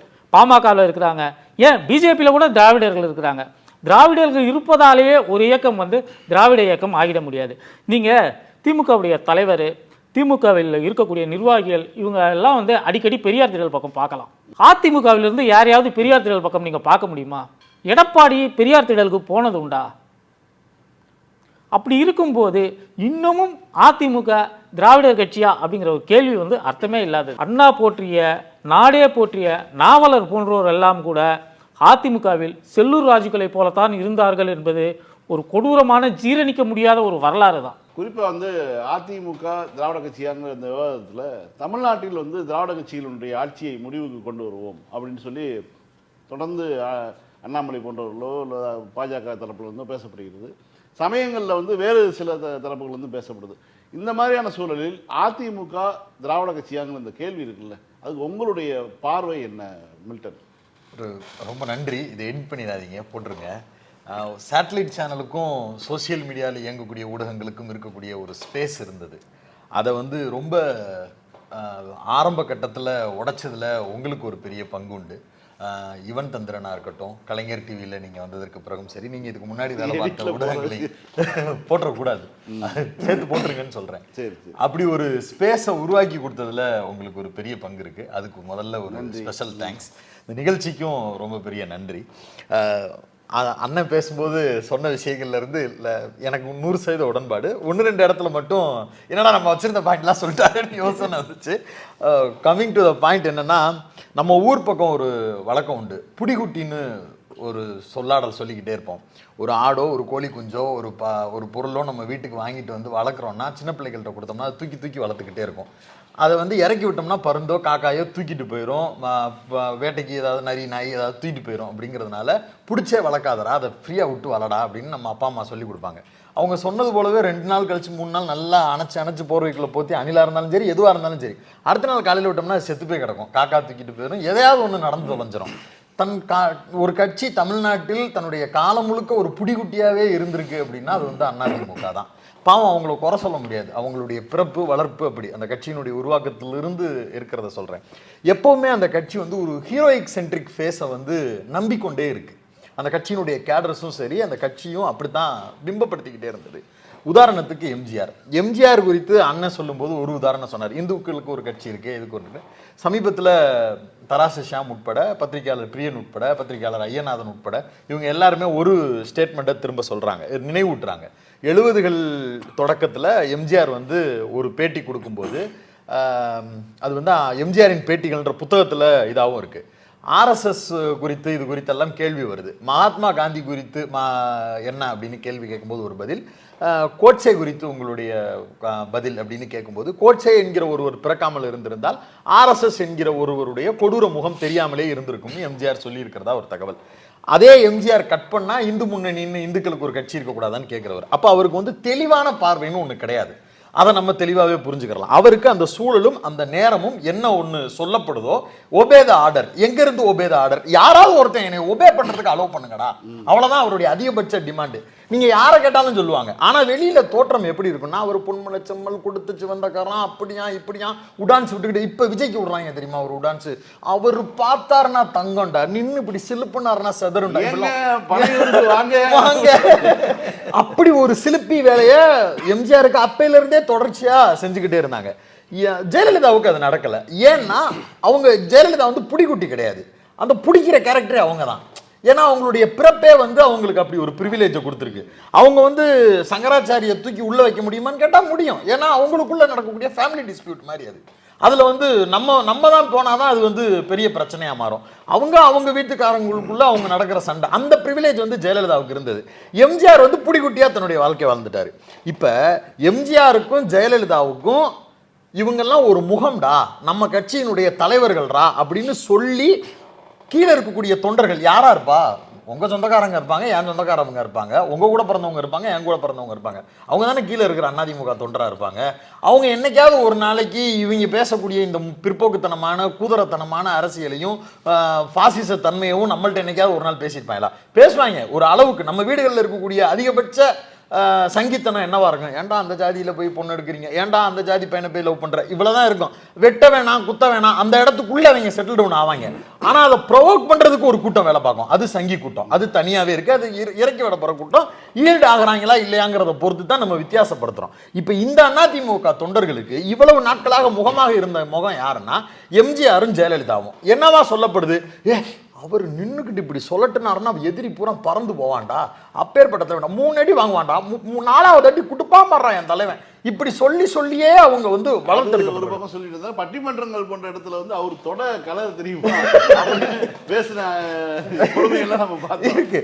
அம்மையார் இந்த பெரிய ஒரு என்ன சொல்றது, வல்லுநர்கள் கூட வந்து இது போன்ற கருத்துக்களை சொல்லியிருக்காங்க. ஜெயலலிதா அவர்களுக்கு இன்னும் ஒரு படி மேல போய் அவங்கெல்லாம் முன்னாடி இருக்கக்கூடிய அமைச்சர்களை முட்டி போட விட்டு செருப்பால் அடிச்சாங்க, சில எம்பிக்கள் எல்லாம் கூப்பிட்டு கன்னத்துல பலார்னு அரைஞ்சாங்க, இப்படிங்கிற கதைகள்லாம் சொல்லப்பட்டு கேட்கப்பட்டு அதெல்லாம் செய்திகளா இருக்குல்ல. இப்ப அவங்களுக்கு கீழே இருக்கிறவங்களுக்கு என்னன்னா, ஒரு பொம்பளையாளு எதிர்த்து இத்தனை ஆம்பளை ஆளுகள் அடிக்கிறாங்கன்னா இப்படி அவங்களுக்கு ஒரு ஹீரோயிக் பிம்பங்களை உருவாக்கி வச்சிருக்காங்கல்ல. அப்படியே கட் பண்ணி அந்த இடத்துல எடப்பாடி பழனிசாமி அப்படின்னு சொன்னா உன் பேர் என்ன சேஷாத்திரி, இது எந்த மாடுலேஷன்ல சொன்னாலும் வன்முறையா தெரியும், ஹீரோவா தெரியலையடான்ற மாதிரி எடப்பாடி பழனிசாமி அப்படின்னு சொல்லி நீங்க அவருடைய உருவத்தை அதிமுக தொண்டர்களோடு தொடர்புபடுத்தி பாருங்க. வழிபாட்டு ஆதர்சனமாக தன்னுடைய தலைவர்களை ஏற்றுக்கொண்டு வழிநடத்திக்கிட்டு இருக்கக்கூடிய நம்ம வீட்டுக்குள்ள இருந்து வரக்கூடிய அதிமுக தொண்டர்களே எடப்பாடி பழனிசாமிங்கிற ஒரு முகத்தை பார்த்துட்டு இவர் ஹீரோடா, இவர் சூப்பர் ஆள்றா, உருத்தான ஆள்றா, நம்மளுக்காக சண்டை செய்ய போறாருன்னு சொன்னா எடப்பாடி பழனிசாமி பையன் மிதுனே சிரிப்பாரு.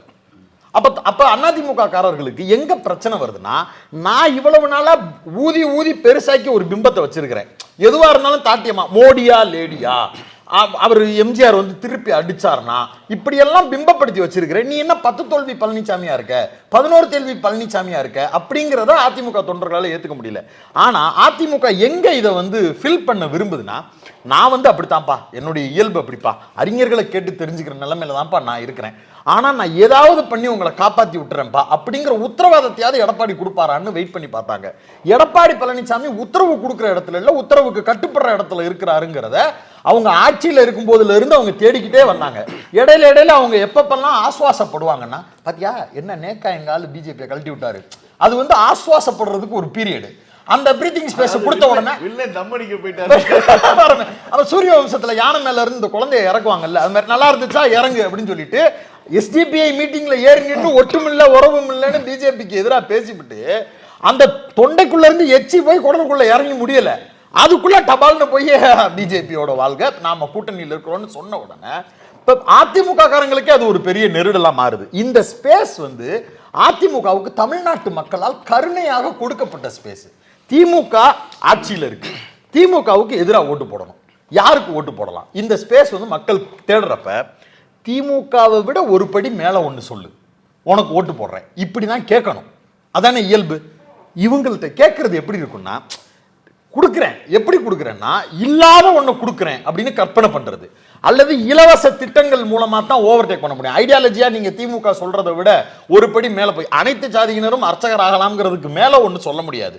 குறைந்தபட்சம் அதுக்கு மேல ஒன்று சொல்றேன் அப்படின்னு ஏதாவது நீ ஒரு ஸ்டேட்மெண்ட் எடுத்துட்டு வரணும்னா அதுக்கு அறிவு வேணும், அது அங்க கிடையாது. அப்ப என்ன பண்ணலாம், அதை பத்திலாம் பேச வேணாம்.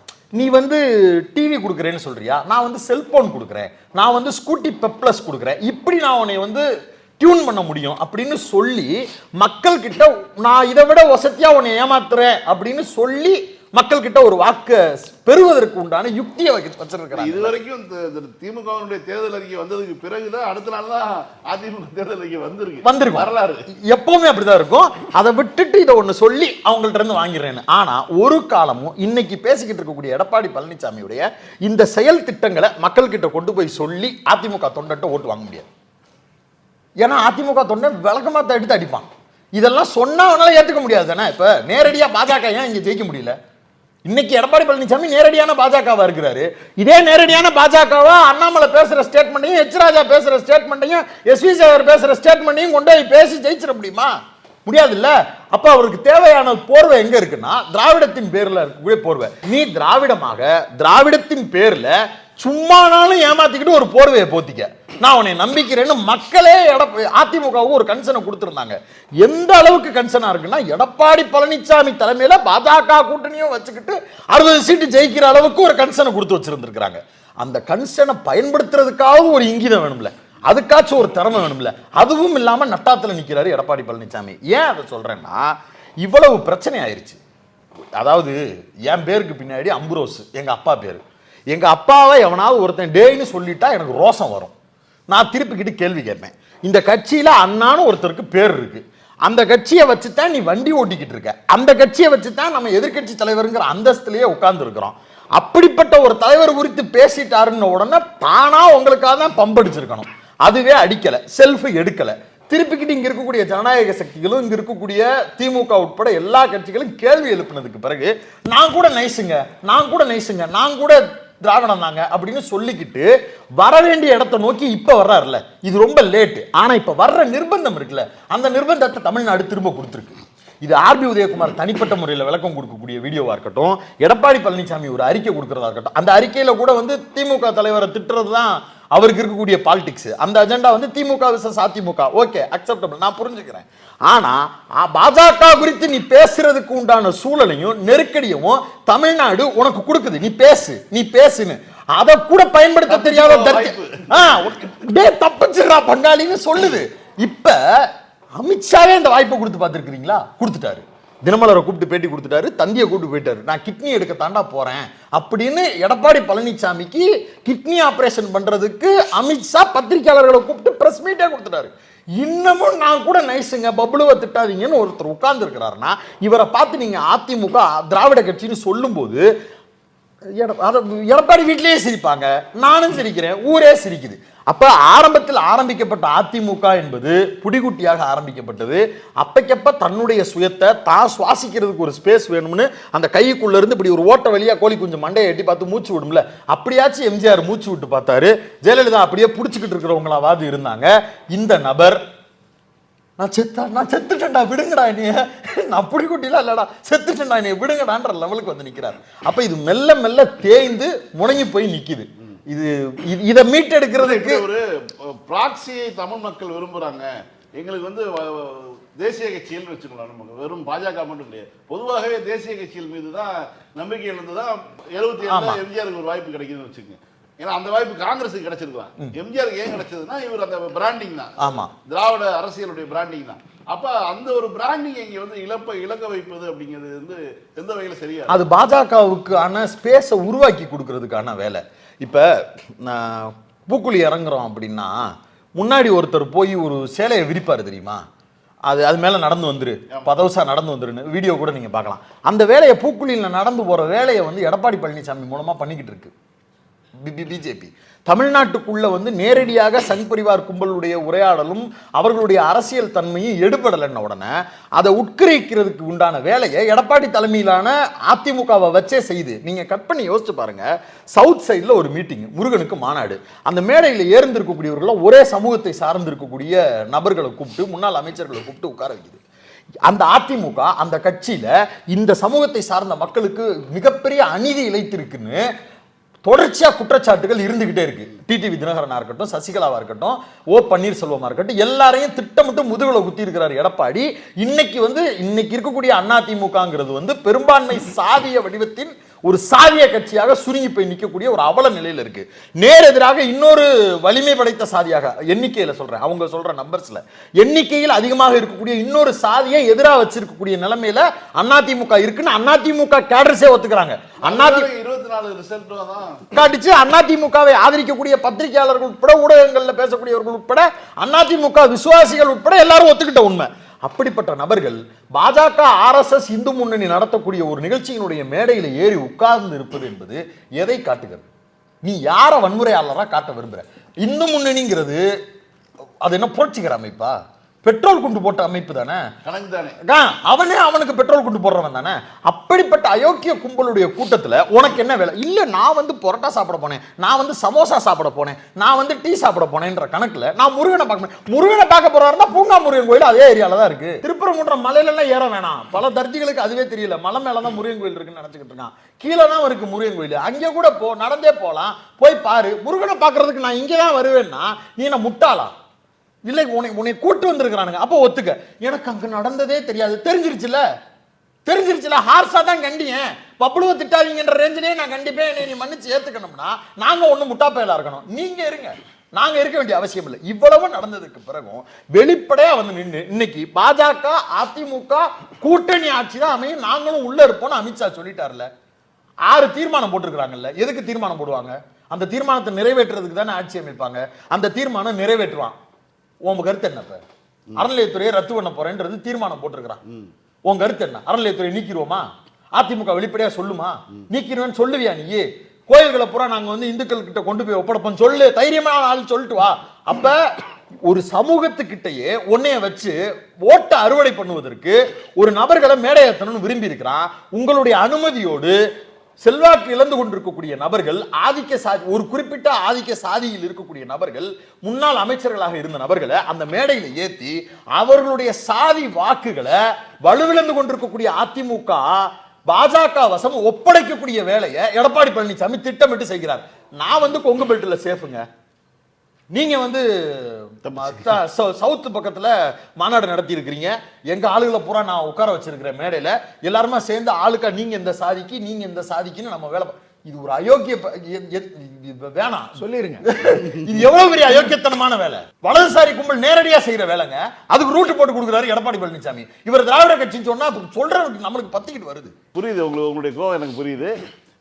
தொடர்ந்து வந்து எப்படி மைசூர் போண்டாக்குள்ள மைசூர் இருக்காதோ அதே மாதிரி அதிமுகவுக்குள்ள திராவிடமும் இல்லை அண்ணாவும் இல்லைங்கிறது தான் ஒரு கன்க்ளூஷனாக அதை எடுத்துக்கிறேன் நான். இன்னும் சில தலைவர்களே என்ன சொல்றாங்கன்னா, பாஜக இல்லாத அதிமுக எங்களுக்கு ஓகே அப்படிங்கிற டோன் எடுக்கிறாங்கல்ல, அது ரொம்ப ஆபத்தா இருக்கு.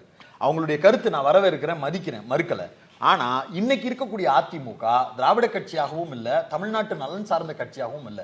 அது முழுக்க முழுக்க ஒரு பெல்ட்ல சுருங்கி போன சாதிய கட்சியா இருக்கு. அந்த கட்சி பாஜக இல்லாம வந்தா சாதி கட்சியா வரும், பாஜகவோடு வந்தா மத பிரிவினைவாத சாதிய கும்பலான கட்சியா தான் வந்து நிற்கும். இது ரெண்டு பெரிய ஆபத்தோட வருதா, ஒரு பெரிய ஆபத்தோட வருதான்றது. மதமா சொன்னா கூட தமிழ்நாட்டில் இருக்கக்கூடியவ தள்ளி நிற்பான், சாதின்னு சொன்னா எப்படான்னு சேர்ந்துக்கிறதுக்கு கூட தயாரா இருப்பான். அந்த இடத்தை ஈஸியா கொண்டு போய் அதிமுக கிட்ட ஒப்படைக்கிற வேலையவோ, பாஜகவை கலட்டி விட்டுட்டாலே எடப்பாடி பழனிசாமி சித்தப்பா புனிதமானவர்னு சொல்ற எண்ணத்தையோ இன்னையோட முடிச்சுக்கிறணும். ஏன்னா எடப்பாடி மதத்தை கலட்டி விட்டுட்டு சாதிங்கிற வட்டத்துக்குள்ள சுருக்கிக்கிட்டு தன்னுடைய கட்சியை, தன்னுடைய வெற்றியை, தன்னுடைய எதிர்கட்சின்ற அந்தஸ்தை தக்க வச்சாலே போதும்னு நினைக்கக்கூடிய குரூரமான எண்ணத்தை கொண்டிருக்கக்கூடியவரா இருக்கிறாரு. இது வரலாற்றில் எப்போதும் நிகழாத ஒண்ணு நடந்துகிட்டு இருக்கு. எடப்பாடி இன்னைக்கு இல்ல என்னைக்குமே பெரிய டேஞ்சரா வருவாரு. நம்ம தான் வெளியில இருந்து பார்க்கும்போது அவரை வந்து ஏதோ காமெடி பொருளா பாக்குறோம். இல்ல, அவருக்கு பின்னாடி இருக்கக்கூடிய முகம் வந்து கொடூரமான முகமா இருக்கு. அது சாதிய வன்முறையிலிருந்து எதையும் ஈஸியா என்னங்க 13 பேரை சுட்டு கொண்டு விட்டு டிவியை பார்த்து தெரிஞ்சுக்கிட்டேன்னு ஒருத்தர் சொல்றாருன்னா இவரை விட பெரிய வன்முறையாளரை நீங்க இந்த உலகத்துல எங்கெங்க பாப்பீங்க? அவர் வீட்டுக்கு பக்கத்து வீட்டுக்காரன் என்னை கட்டி வச்சு அடிச்சுட்டாருங்க, என் ஜாதியை சொல்லி திட்டாருங்கன்னு சொன்ன பேசின வீடியோ இன்னைக்கு வரைக்கும் நக்கீரன் யூடியூப் சேனல்ல இருக்குங்க, வாய்ப்பு இருக்கிறவங்க போய் பாருங்க. இவ்வளவு கொடூர முகம் கொண்டவரை சிரிச்ச முகமா இருக்கக்கூடியவராகவும் காமெடி பொருளாவும் எப்படிங்க பார்க்க முடியும்? ரொம்ப கொடூரத்தின் உச்சங்க அது. இல்லை, எம்ஜிஆர் ஆட்சி காலத்தில் விவசாயிகளையும் வன்னிய மக்களையும் வந்து காக்காய் உரிகளை போல சுட்டு கொண்டாங்க. ஆமா, அதனுடைய தொடர்ச்சி, அதனுடைய யார் அவர் தலைவரோ அப்படிதான் இருப்பார் அவர். அந்த எக்ஸ்ட்ரீம்ல இப்ப நாம லைஃப் அனுபவிச்சுட்டு இருக்கிறோம், நாம நுகர்ந்துகிட்டு இருக்கிறோம். எம்ஜிஆர் பீரியட்ல இருக்கிற நம்ம தாத்தாக்கள் ஏமாந்துருக்கலாம், எடப்பாடி பழனிசாமி கிட்ட நம்ம ஆட்கள் நாம ஏமாறக்கூடாது. அவர்கள் வந்து இப்ப ரூட் எப்படி தெரியுமா எடுப்பாங்க? எப்பா மாட்டிக்கிட்டாங்க கையும் களவுமா, நீங்க தனியா கூட ரூட் எடுத்து ஜெயிக்கிறதுக்கு வழி இருந்தா கூட பாருங்க, நம்ம இன்னொரு பண்ணையாரை கூட கூப்பிட்டு சேர்த்துக்குங்க, 2 பேருமா நில்லுங்கன்னு அவனுங்களே கூட வேலை பார்க்கறதுக்கு வாய்ப்பு இருக்கு. இவன் என்ன நினைச்சுக்கிற கூடாதுன்னா, அவங்க ஏதோ பிரிஞ்சு வந்து நின்னதுனால பாசிசத்திற்கு எதிரான ஒரு பெரிய அணி போல இருக்கு அப்படின்ற வெங்காயம்லாம் நம்ம நினைக்கவே கூடாது. பாசிசம்னா என்னன்னு அந்த தற்குறிக்கே தெரியாது. அதோட சேர்ந்து நின்றுக்கிட்டு தற்குறின்னா நான் இவரை சொல்லல, புரியுது, 2 பேருக்கும் பொருந்தும்னு நினைச்சிடக்கூடாது. இவர் இந்த பண்ணையாருக்கு தெரியவே தெரியாது, அவருக்கு வந்து பாசிசமும் பாயாசமும் ஒண்ணுன்னு பேசிக்கிட்டு இருக்கக்கூடிய நபரும் இவரும் சேர்ந்தாலும் கூட தமிழ்நாட்டில் இருக்கக்கூடிய அரசியல் பல்ச சீரழிக்கிறதுக்கு உண்டான வேலை, அதை டைல்யூட் பண்ணுவதற்கு உண்டான வேலை, ஈஸியா அவங்களை வந்து தள்ளி வச்சுட்டு வேலை வாங்க முடியுங்க. 4.5 வருஷம் ஜெயிச்சாங்கல்ல எடப்பாடி பீரியட், இருந்தாங்கல்ல, என்ன பண்ணாங்க பிஜேபி? அதே தானே அடுத்த தடவை வந்தாலும் செய்ய போறாங்க. அப்புறம் அவர் விஜயோட வந்தா என்ன, யோகி பாபுவோட வந்தா என்ன, தள்ளி விட்டுட்டு தள்ளி நின்ற சங்கின்னு சொல்ல வேண்டியதுதான். அதான் நம்ம பண்ணணும். ஓகே, நன்றி திருமுருகன். குறிப்பாக அதிமுக என்கிற கட்சி தமிழ்நாட்டில் இன்னும் திராவிட கட்சியாக தொடர்கிறார் என்பதை பற்றி நாம் பேசி வருகிறோம். அதில் குறிப்பாக பார்த்தீங்கன்னா வந்து சிறுபான்மை மக்களுடைய நிலைப்பாடு, தொடர்ந்து இந்த திமுகவை ஆதரித்து வந்த சிறுபான்மை மக்களை திசை திருப்புவதற்காக கடந்த முறை பாஜக விட்டு விலகி தனியாக நின்று ஒரு சிறுபான்மை மக்களுடைய பாதுகாவலர்கள் பட்டம்லாம் வேற வாங்கி அவர் வந்து ஒரு நாடகம் போட்டிருந்தார் எடப்பாடி பழனிசாமி. இப்படியாப்பட்ட ஒரு சூழலில் மனிதநேய மக்கள் கட்சியினுடைய மாநில பொறுப்பாளர் திரு ஹலீம் அவர்களை பற்றி இது கருத்துக்கள் சொல்லுவார். அதாவது தோழர் மில்டன் அவர்கள் வந்து இப்போ மூத்திரச்சந்தில் வச்சு இத்தனை அடி அடித்ததுக்கப்புறம் நீங்கள் கூப்பிட்றது என்பது இறக்கமற்ற ஒரு செயலாக நான் பார்க்குறேன். அதாவது பொதுவாக வந்து நீங்கள் கேட்டீங்கல்ல, அதிமுக சங்கம் கூட்டிட்டு போங்க பக்கத்தில், ஒரே சங்கத்தில் வச்சு எவ்வளோ பேர் அதிமுக இன்னும் திராவிட கட்சியாங்கிற கேள்வி வைக்கும் போதே பத்திரிகையாளர் சொன்னார், அது திராவிட கட்சியே இல்லைங்க, அந்த தலைப்பே வந்து அவங்க கொண்டு வந்தது இல்லைன்னு சொன்னாங்க. எனக்கு இது புது தகவல் தான், ரொம்ப ஆச்சரியமாகவும் அதிர்ச்சியாகவும் இருந்தது. அப்போ நீங்கள் கேட்குறீங்க, இது சில காலம் வந்து பார்த்தீங்கன்னா நாங்கள் தான் சிறுபான்மை மக்களுடைய காவலன் என்று சிறுபான்மை மக்களிடம் போய் சொல்லுங்கன்னு சொன்னார். என்னங்க 2021 அப்புறம் நாங்கள் இனிமேல் வந்து கடந்த ஜெயலலிதா மாதிரியே நாங்கள் தவறு ஒன்று செய்து விட்டோம் அதே டோன்லேயே பேசினார். நோம்பு கஞ்சி குடிச்சிக்கிட்டு இருந்தாருங்க, அதை தொடச்சிட்டு டெல்லிக்கு போனவர் தான் அவர். தொப்பியை கூட கழட்டி வச்சாரான்னு தெரியல. அப்போ திராவிடத்துக்கு மாற்றாக திராவிடம் என்று பேசிக்கிட்டு இருக்கோம், அவங்க திராவிடமே இல்லையா அப்படிங்கிறது தான். எம்ஜிஆரே வந்து திராவிட பின்னணி கிடையாது என்பது சொன்னார்.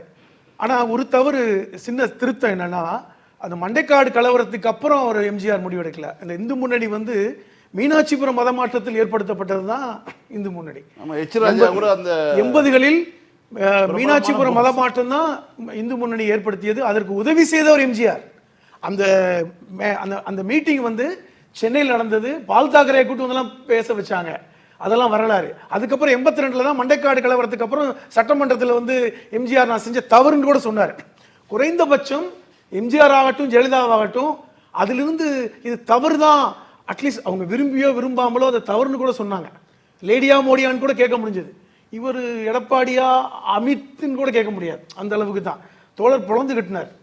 இதுக்கு மேலே சொல்கிறதுக்கு ஒன்றும் இல்லை. நம்ம ஊர் பக்கம் சொல்லுவாங்க, டேய் உனக்கு மானரோசம் இருக்கா, ஏதாவது ஈனம் இருக்கா, எதுவுமே இல்லையாடா, நீ மனுஷனாடான்.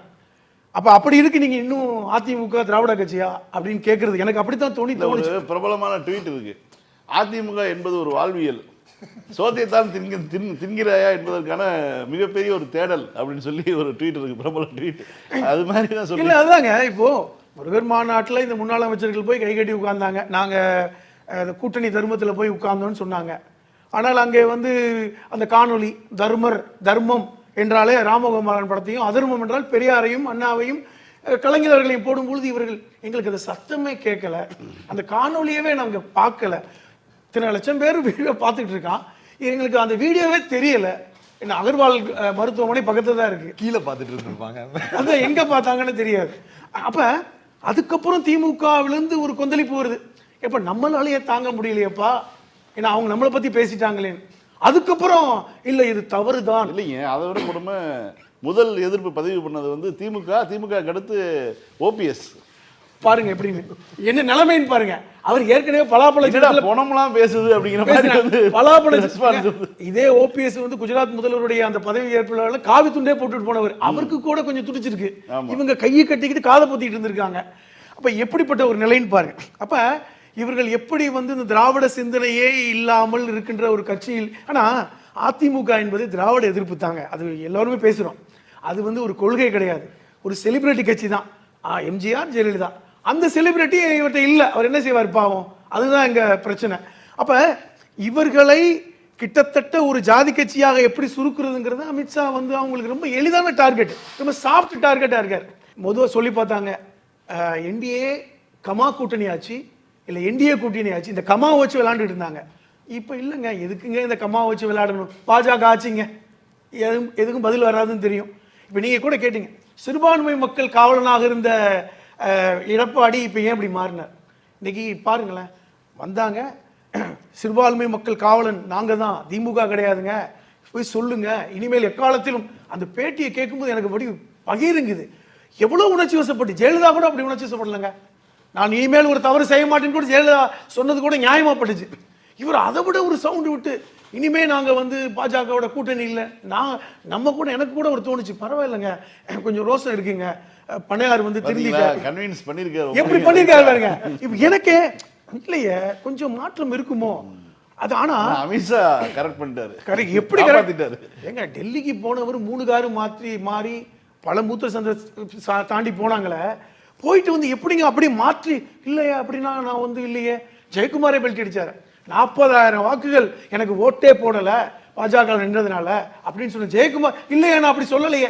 எனக்கு என்ன புரியலைன்னா, இப்போ வந்து ஒரு டிஜிட்டல் உலகத்தில் இருக்கோம், நம்ம ஒன்றும் கடந்த கால உலகத்தில் இல்லை. பத்திரிகையில் வர்ற செய்தி உண்மையா பட்டவர்த்தனமாக தெரியுது, அதையே இல்லைன்னு சொல்கிற அளவுக்கு எப்படி இருக்காங்க அப்படிங்கிறது ஒன்று. இன்னொரு பக்கம் நான் பார்க்குறேன், இப்படி அதிமுக இப்போ முழுக்க வந்து சிறுபான்மை வாக்குகளை இழந்து விட்டோம், இனிமேல் சிறுபான்மை வாக்குகள் தேவையில்லை, அந்த இடத்துக்கு நகர்ந்து விட்டதா. ஏன்னா உத்தரப்பிரதேசத்தில் யோகி சொன்னார்ல, 80 விழுக்காடு வாக்கு எங்களுக்கு கிடைச்சா போதும், 20 விழுக்காடு தேவையில்லை, அந்த ஸ்டைலுக்கு வந்துட்டாங்க. இப்போ கிட்டத்தட்ட இந்துக்கள் வாக்குகள் மட்டும் எங்களுக்கு போதும். அப்போ தமிழ்நாட்டில் செல்லுபடியாகுமா? எப்படி செல்லுபடியாகும்? வாய்ப்பு இல்லை. நான் என்ன கேட்குறேன், எங்க இங்க வந்து இப்போ தோழர் சொன்னாரு, ஒரு ஜாதி இன்னொரு ஜாதியை திருமணம் பண்ணா பிரச்சனை தான் இருக்குமே ஒழிய மற்றபடி இவனுங்கெல்லாம் ஒன்றும் சேர மாட்டானுங்க. அது எப்படி வாய்ப்பு இருக்கும்? இன்னைக்கு எப்படி நம்புவாங்க? இப்போ இன்னும் மீண்டுமே நான் என்ன கேட்குறேன்னா, பாரதிய ஜனதா கட்சி இப்போ அதிமுகவோட எந்த கொள்கையை ஏற்றுக்கிட்டாங்க? இப்போ திருப்பி பார்த்தா அதிமுக அந்த 2 கொள்கையை தவிர எதுவுமே இல்லைங்க. இப்போவும் நீட்டுக்கு பற்றி பேசுறது இல்லை, அந்த இருமொழி கொள்கையில தொங்கிக்கிட்டு இருக்காங்க. ஜெயலலிதா காலத்திலே பார்த்தீங்கன்னா அந்த மாநில உரிமையை மட்டும்தான் பிடிச்சிட்டு இருப்பாங்க. அவங்க லேடியா மோடியா கேட்ட காலத்தில் கூட வேற எதுவும் கேட்க மாட்டாங்க. அவங்க ஒரு சாஃப்ட் இந்துத்துவா தான், எம்ஜிஆரும் சாஃப்ட் இந்துத்துவா தான். அப்போ ஆனாலும் மாநில உரிமை, இப்போ சிறுபான்மை நலனுக்கு எதையாவது ஒரு உப்புச்சப்பு காரணங்களை சொல்லுவாங்க. கொஞ்சம் நம்பிக்கையா இருந்தது. ஆனா இன்னைக்கு இருக்கின்ற அதிமுக முழுமையாக வந்து RSS அமித்ஷா முன்னேற்ற கழகமாக மாறினதுக்கு அப்புறம் இன்னைக்கு இருக்கின்ற 15 விழுக்காடு சிறுபான்மை மக்கள் இன்னைக்கு வந்து பார்த்தீங்கன்னா கிறிஸ்துவ மக்கள் ஒரு 8 விழுக்காடுக்கு மேலே இருக்காங்க, இஸ்லாமிய மக்கள் 7 விழுக்காடுக்கு மேலே இருக்காங்க. இந்த 15% விழுக்காடு வாக்குகள் வந்து நமக்கு வராது அப்படிங்கிறது எப்போ முடிவுக்கு வராங்க? 2021 கூட்டணி வைக்கிறாங்க, வாக்குகள் வரல. 2024 வரைக்கும் கூட சொல்லி பார்க்குறாங்க நாங்கள் சிறுபான்மை மக்களுடைய காவலம் தான் அப்படின்னு. இப்போ என்ன சொல்கிறாங்க பாஜக, பாரு நீ தனியாக நின்ற ஒன்றும் வரல, நீ நம்பாத. இந்த ஒரு கன்வின்சிங் நடந்திருக்காங்க. இப்போ அதை நம்பித்தான் இவர் உள்ள போறார். ஒரு பக்கம் அவங்களுக்குள்ள என்ன நிர்பந்தம் வேணாலும் இருந்துட்டு போகட்டும், ஆனால் இன்னைக்கு இதெல்லாம் சொல்லிட்டு கூட இன்னும் வந்து சுனாப்பானா அப்படின்னு போற மாதிரி அந்த ஒரு இது குறையாம, தமிழ்நாட்டுடைய கள சூழ்நிலை புரியாம இன்னைக்கு வந்து பாஜக மண்டியிட்டு அவங்க சொல்றதை கேட்குற நிலைமைக்கு போறது என்பதுதான் இன்னைக்கு ரொம்ப வேதனையான விஷயமா இருக்கு. நான் கேட்கிறேன், ஆர்எஸ்எஸோட எங்களுக்கு சொல்றாங்கல்ல, இன்னைக்கு நேற்றா முந்தானத்தோ எஸ்பி வேலுமணி ஆர்எஸ்எஸ் உடைய அந்த மோகன் பகவத்துடைய மீட்டிங்ல போறாரு. போயிட்டு வந்து அவர் கொடுத்த பேட்டியை பார்த்தீங்களா, முகத்துல பதட்டம். இல்லை நான் ஆதீனம் கூப்பிட்டதுனால தாங்க போனேன், அவர் மோகன் பகவத் வந்தது கூட தெரியாது, இது வழக்கமா போறது தான். எப்படிப்பட்ட ஒரு நிகழ்வு நடந்துகிட்டு இருக்கு. இன்னைக்கு 100ஆண்டு விழா கொண்டாட போறாங்க ஆர்எஸ்எஸ். இன்னைக்கு எப்படி மாத்துறாங்க? சில காலங்களுக்கு முன்பாக தலவாய் சுந்தரம் வந்து ஆர்எஸ்எஸ் பேரணியை தொடக்கி வச்சுட்டாருன்னு சொல்லி பதவி விட்டு நீக்கினாங்க, சில மாதங்களே சேர்த்துக்கிட்டாங்க. ஒரு எம்எல்ஏ மும்மொழி கொள்கையை ஆதரிக்கலாம்னு சொல்லி அந்த பிரச்சாரத்துக்கு கையெழுத்து போட்டாருன்னு சொல்லி நீக்கினாங்க, திருப்பி சேர்த்துக்கிட்டாங்க. இது எல்லாமே என்னன்னா, டே அங்க இருந்து குரல் வரும், அதெல்லாம் அப்படித்தான், இப்படிதான் போகணும், இது மாதிரி இருந்துக்கோ. இப்ப கிட்டத்தட்ட தன்னுடைய அடிமை புத்தியை இன்னைக்கு வெளிப்படுத்தக்கூடிய இடத்துக்கு போயிட்டாங்க. இது மறைமுகமாலாம் இல்லை, ஊடகமாலாம் இல்லை, வெளிப்படையாகவே நாங்க வந்து அமித்ஷாவோட அடிமைகள் தான் அப்படிங்கிற இடத்துக்கு இன்னைக்கு நகர்ந்தது என்பது ஏற்றுக்க முடியல ஒரு பக்கம். ஏன்னா தமிழ்நாட்டை பொறுத்தவரை கடந்த 60 வருடங்களில் திராவிடத்துக்கு மாற்றாக திராவிடம் இருக்கணும் தான் என்னை போன்ற திராவிட சிந்தனையாளர்கள் அடிப்படையில் விரும்புறது என்னன்னா, குறைந்தபட்சம் திராவிடத்துக்கு மாற்றாக திராவிடம் இருக்கணும், அது எப்படியோ அவன் மாற்றி மாறியாவது வரணும்னு. இன்னைக்கு அது உடைக்கின்ற வேலையை பார்க்குறாங்கிறது தான் இன்னைக்கு அதிர்ச்சி. அதற்கு இன்னைக்கு வந்து எடப்பாடி துணை போயிட்டாரு, முழுமையாக அடகு வச்சுட்டாரு தான். இப்போ அது ஒரு பெரிய பிரச்சனை தமிழ்நாட்டில். இதற்கு முன்பாக ஒரு மாற்று கட்சி என்று ஒரு வருது, 2 கட்சியும் வேணாம் 3வது கட்சியாக வரும்போது கூட அந்த பெயரில் ஏதாவது ஒரு வகையில் திராவிடம்ங்கிற ஒரு சொல் இடம்பெறணும்னு விஜயகாந்த் கடைசி வரைக்கும் முனைப்பாக இருந்து அந்த மாநாட்டில், மதுரை மாநாட்டில் அறிவிச்சார். அப்படி ஒரு 3வது வாய்ப்பாக வரக்கூடியவர் கூட தமிழ்நாட்டில் தன்னுடைய கட்சியில் தேசிய முற்போக்கு திராவிட அப்படின்னு இருக்கணும், திராவிட கழகம் இருக்கணும்னு சொல்லி விரும்பிய ஒரு காலகட்டம் இருந்தது. இப்போ ஒரு கட்சி ஆரம்பிச்ச நடிகர் கூட வந்து பார்த்தீங்கன்னா அது சேர்க்காமல் இருக்காங்க. அதுதான் சொன்னேன், தோழர் சொன்னார்ல பத்திரிகையாளர், இந்த அமமுக அந்த தினகரன் தொடங்கும் போது கூட அம்மா மக்கள் முன்னேற்ற கழகம் அப்படிதான் எம்ஜிஆர் தொடங்கியிருப்பாங்க. ஆனால் இந்த மண்ணில் வந்து திராவிடத்தை சேர்க்காம இருக்க முடியாதுங்கிறத யாரோ விஜய்க்கு சொல்லிட்டாங்க போல. பெரியாரையும் சேர்த்தாரு, அஞ்சலையம்மாளையும் சேர்த்தாரு, காமராஜர் சேர்த்தாரு, யாரோ ஒருத்தர் சொல்லிட்டு இருக்காங்க காகிதமில்லத்தையும் சேர்க்கலன்னு, அதையும் சேர்த்துருவாங்க. இப்போ இதுதான் அவங்களுக்கு தெரிஞ்சது, அவ்வளவுதான், அதான் அரசியல். ஆனா இங்க முழுக்க எப்படின்னா திராவிட கட்சிங்கிற பேரு தான் இன்னைக்கு வந்து பாத்தீங்கன்னா அப்படியே கலர் மாறுதுங்க. சினிமாவில் காமிப்பாங்கல்ல, அப்படி கொஞ்சம் கொஞ்சமாக வில்லத்தனம் வரும் தெரியுமா, அந்த ஒரு அடுத்த பரிமாணம் முகம் பாரு பாரு, அப்பாவியா இருந்தவன் அப்படியே பாரு கொஞ்சம் கொஞ்சமா முகத்தை செவக்கிறான் பாரு அப்படின்னு. அந்த மாதிரி இன்னைக்கு எடப்பாடி வந்து தன்னுடைய உண்மையான உருவத்தை கலரை காமிக்கக்கூடிய இடத்துக்கு கட்டாயத்துக்கு தள்ளப்படுறார். இப்போ இது எல்லாமே ஸ்கிரீன் பிளே ஸ்கிரிப்ட் தாங்க. இது 2026 ஏற்கனவே பேசினாங்கல்ல, 2026 திமுக வர்சஸ் பாஜகவா தான் இருக்கணுங்கிறது அவங்க அஜெண்டா. அதற்கு வந்து இவங்க வந்து அலிகட ஆயிட்டாங்க, அதை நோக்கி நகர்த்திட்டாங்க. இன்னைக்கு அந்த வேலை நடந்துகிட்டு இருக்கு. இன்னைக்கு எல்லாரும் சரண்டர் ஆயிட்டாங்க, எஜமான சரண்டர் ஆயிட்டோன்னு. அதுக்கு மேல எப்படிங்க அடிக்கிறது, எஜமா சரண்டர் ஆயிட்டோன்னு ஆயிட்டாங்க. இந்தியாவிலேயே சிஏஏ சட்டத்துக்கு ஆதரவாக சட்டமன்றத்தில் பேசிய ஒரே முதலமைச்சர் பாஜக. பாதிக்கு மேற்பட்ட இஸ்லாமிய கூட்டமைப்பு எடப்பாடி வந்து முதலமைச்சராக இருக்கும்போது போய் சந்திக்கிறோம். போய் எங்க ஓட்டு போட்டுட்டீங்க, தெரிஞ்சோ தெரியாமல ஓட்டு போட்டுட்டீங்க. அவரு கேட்கிறாரு, ஆமாங்க என்னங்க பாதிப்பு வருதுன்னு ஓட்டு போட்டோம், ஓட்டு போட்டுட்டீங்க, குறைந்தபட்சம் சட்டமன்றத்தில் குடியுரிமை திருத்த சட்டத்துக்கு எதிராக ஒரு தீர்மானத்தை மட்டும் கொண்டு வாங்க, நீங்க ஒன்றும் சட்டத்தை மாற்ற மாட்டான், நீங்க ஓட்டு போட்டுட்டீங்க, உங்க எம்எல்ஏக்கு போட்டதுனால தான் அங்கே சட்டமாச்சு. குறைந்தபட்சம் சட்டமன்றத்தில் குடியுரிமை திருத்த சட்டத்துக்கு எதிராக ஒரு தீர்மானத்தை வரும்போது அது எதுக்கு, என்ன ஆகிட போகுது, இங்க இருக்க முஸ்லீம்கள்லாம் பிரச்சனை ஆகிட போறாங்களா, அதுக்கும் தேவையில்லை. அப்பவே அவர் பதறினார். சட்டமன்றத்தில் பாராளுமன்றத்தில் அன்வர் ராஜா ஒரு பேச்சு பேசுறாரு, இதுல ராஜ்யசபால மக்களவையில வந்து ஓபிஎஸ் மகன் ஒரு பேச்சு பேசினார். இப்ப இப்படித்தான். அப்ப ஒரு இஸ்லாமியர்கள் காவலன் சொல்லக்கூட தகுதியற்றவர் தான் இபிஎஸ், ஒரு சின்ன தகுதி கூட கிடையாது. இன்னைக்கு அவரை நம்பியும் ஒரு கட்சி போனாங்க, கொஞ்சமாவது இப்ப நான் நம்புனேன்ல, அப்போ நீங்க கூட கேட்டீங்க உங்களை கன்வின்ஸ் பண்ணிட்டாரான்னு. அந்த நம்பிக்கையில போய் உங்களை ரைட்டா பண்ண அவங்க நல்லா பண்ணிட்டாங்கல்ல. ஒரு பெரிய ஒரு மீட்டிங்லாம் போட்டாங்க, பெரிய செலவு பண்ணாங்க. சரி மாறிடுவாரு, ஒரு நல்ல வாய்ப்பு தான். இப்போ அவங்கள கேட்டால் கூட சொல்லுவாங்க, நாங்க முயற்சி பண்ணோம், அவங்க போகாம தடுத்தோம், பாஜக போயிடக்கூடாது, நாங்க முயற்சி பண்ணோம். என்ன பதட்டம்னு கேட்டோம். இன்னைக்கு பாருங்க, இன்னைக்கு அவங்களுக்கு என்ன பதில் கொடுத்தாரு. அங்க திண்டுக்கல்ல அவங்களோட போட்டி போட்டு நின்றாங்க. அவரும் பாவம், அவர் எங்க இன்னொரு அப்பா, இவர் என் பெரியப்பான்லாம் சொல்லி பார்த்தாரு, எதுக்கும் மசியலை. இன்னைக்கு எடப்பாடி அது கட்டுக்களை உடைத்து விட்டாரு. கட்டியிருந்த கட்டுக்கள்லாம் உடைச்சு, அப்பா விட்டுருங்கப்பா, நான் சும்மா நடிச்சப்பா, என் நடிப்பை போய் நம்பினீங்களேன்னு கேட்குற அளவுக்கு இன்னைக்கு உண்மையான முகத்தை போய் காமிக்கிறாங்க. இப்போ இன்னைக்கும் பாருங்க, பயப்படுறாரு. அமித்ஷா என்ன சொன்னாலும் பயப்படுறாரு.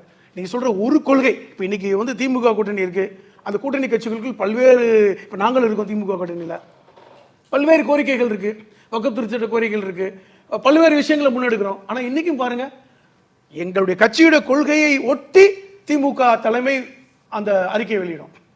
இப்போ இன்னைக்கும் பாருங்க, பாலஸ்தீன விஷயத்துல திரு ஸ்டாலின் அவர்கள் வந்து அறிக்கை வெளியிடுறாங்க, அங்க பாலஸ்தீனத்தில் தாக்குவது தவறுன்னு. அது முடியுமா? வக்ஃப் திருத்த சட்டம் என்பது ஏற்றுக்கொள்ள முடியாது நாங்க அப்படின்னு சொல்ல முடியுது. சட்டமன்றத்தில் தீர்மானம் கொண்டு வந்தாங்க. குடியுரிமை திருத்த சட்டம் என்பது அதில் இருக்கின்ற என்பிஆரை கூட பண்ண முடியாது. சாதாரண ஒரு நேஷனல் அந்த ரிஜிஸ்டர் கூட நாங்கள் பண்ண மாட்டோம் அப்படிங்கிற ஒரு தைரியம் இருக்கு பாருங்க. அந்த துணிச்சல் உங்களுக்கு இருக்கா? எங்க நீங்க கொஞ்சம் போய் நாங்க இருமொழி கொள்கைன்னு கூட சொல்லி பாருங்களேன். அந்த உரிமை இருக்கா உங்களுக்கு? எந்த உரிமையும் உங்களால் நிலைநாட்ட முடியாது.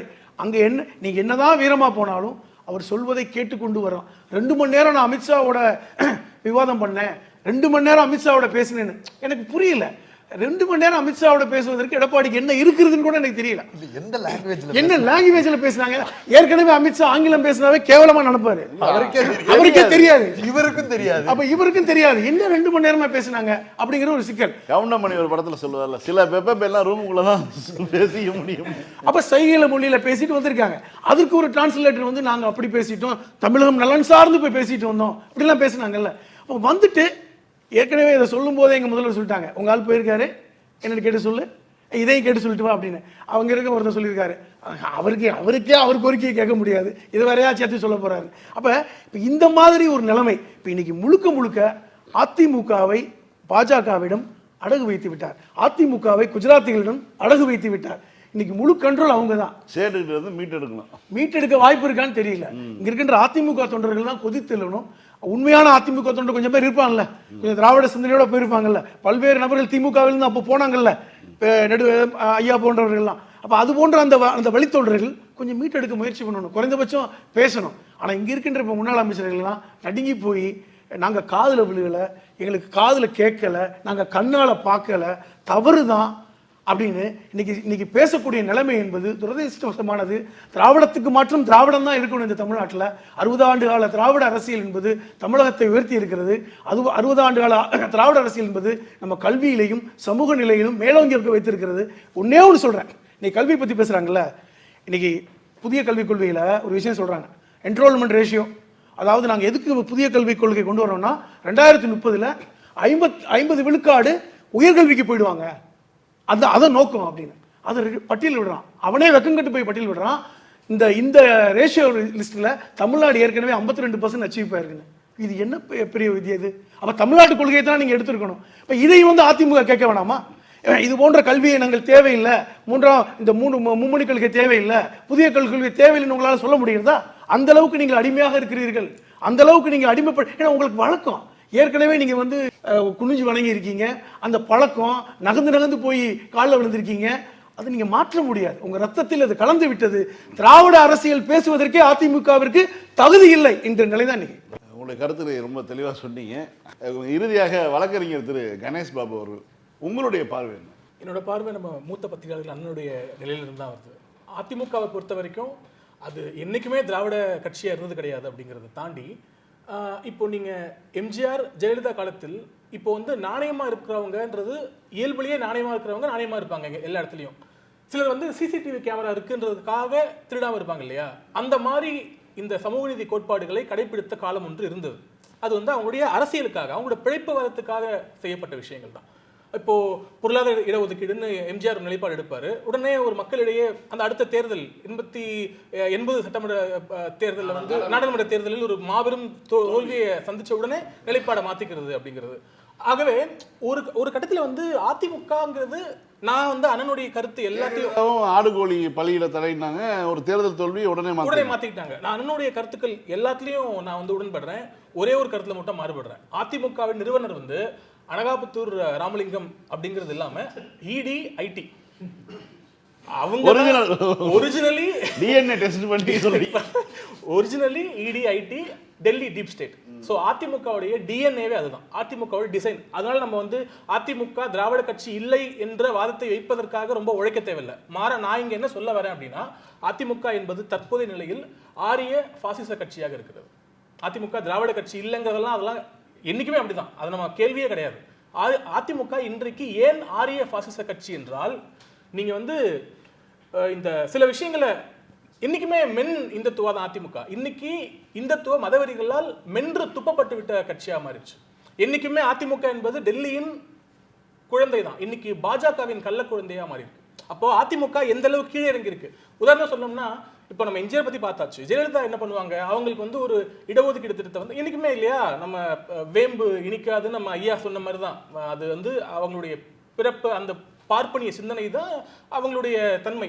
அப்போ இடஒதுக்கீடு ஒரு பக்கம் இடஒதுக்கீடை காப்பாற்றுற மாதிரி காப்பாற்றினாலும், சில இடங்கள்ல அவங்களுக்கு வந்து ஒரு சில இடஒதுக்கீட்டினால இங்க உள்ள பிற்படுத்தப்பட்ட, மிகவும் பிற்படுத்தப்பட்ட பட்டியல் சமூக பிள்ளைகள்லாம் பயன்பெறாங்க, அது உறுத்துது அப்படின்னு என்ன பண்ணுவாங்கன்னா, நேரடியாக எதிர்க்க மாட்டாங்க. உதாரணத்துக்கு 96-2001 ஆட்சியில் கலைஞர் என்ன பண்றாரு, மருத்துவ பொறியியல் கலைக்கல்லூரிகளில் 15% வந்து கிராமப்புற முதல் தலைமுறை பட்டதாரிகளுக்கு இடஒதுக்கீடு கொண்டு வராரு, 15%. இந்த அம்மா என்ன பண்றாங்க, அது உங்க கண்ணை உறுத்திட்டே இருக்கு.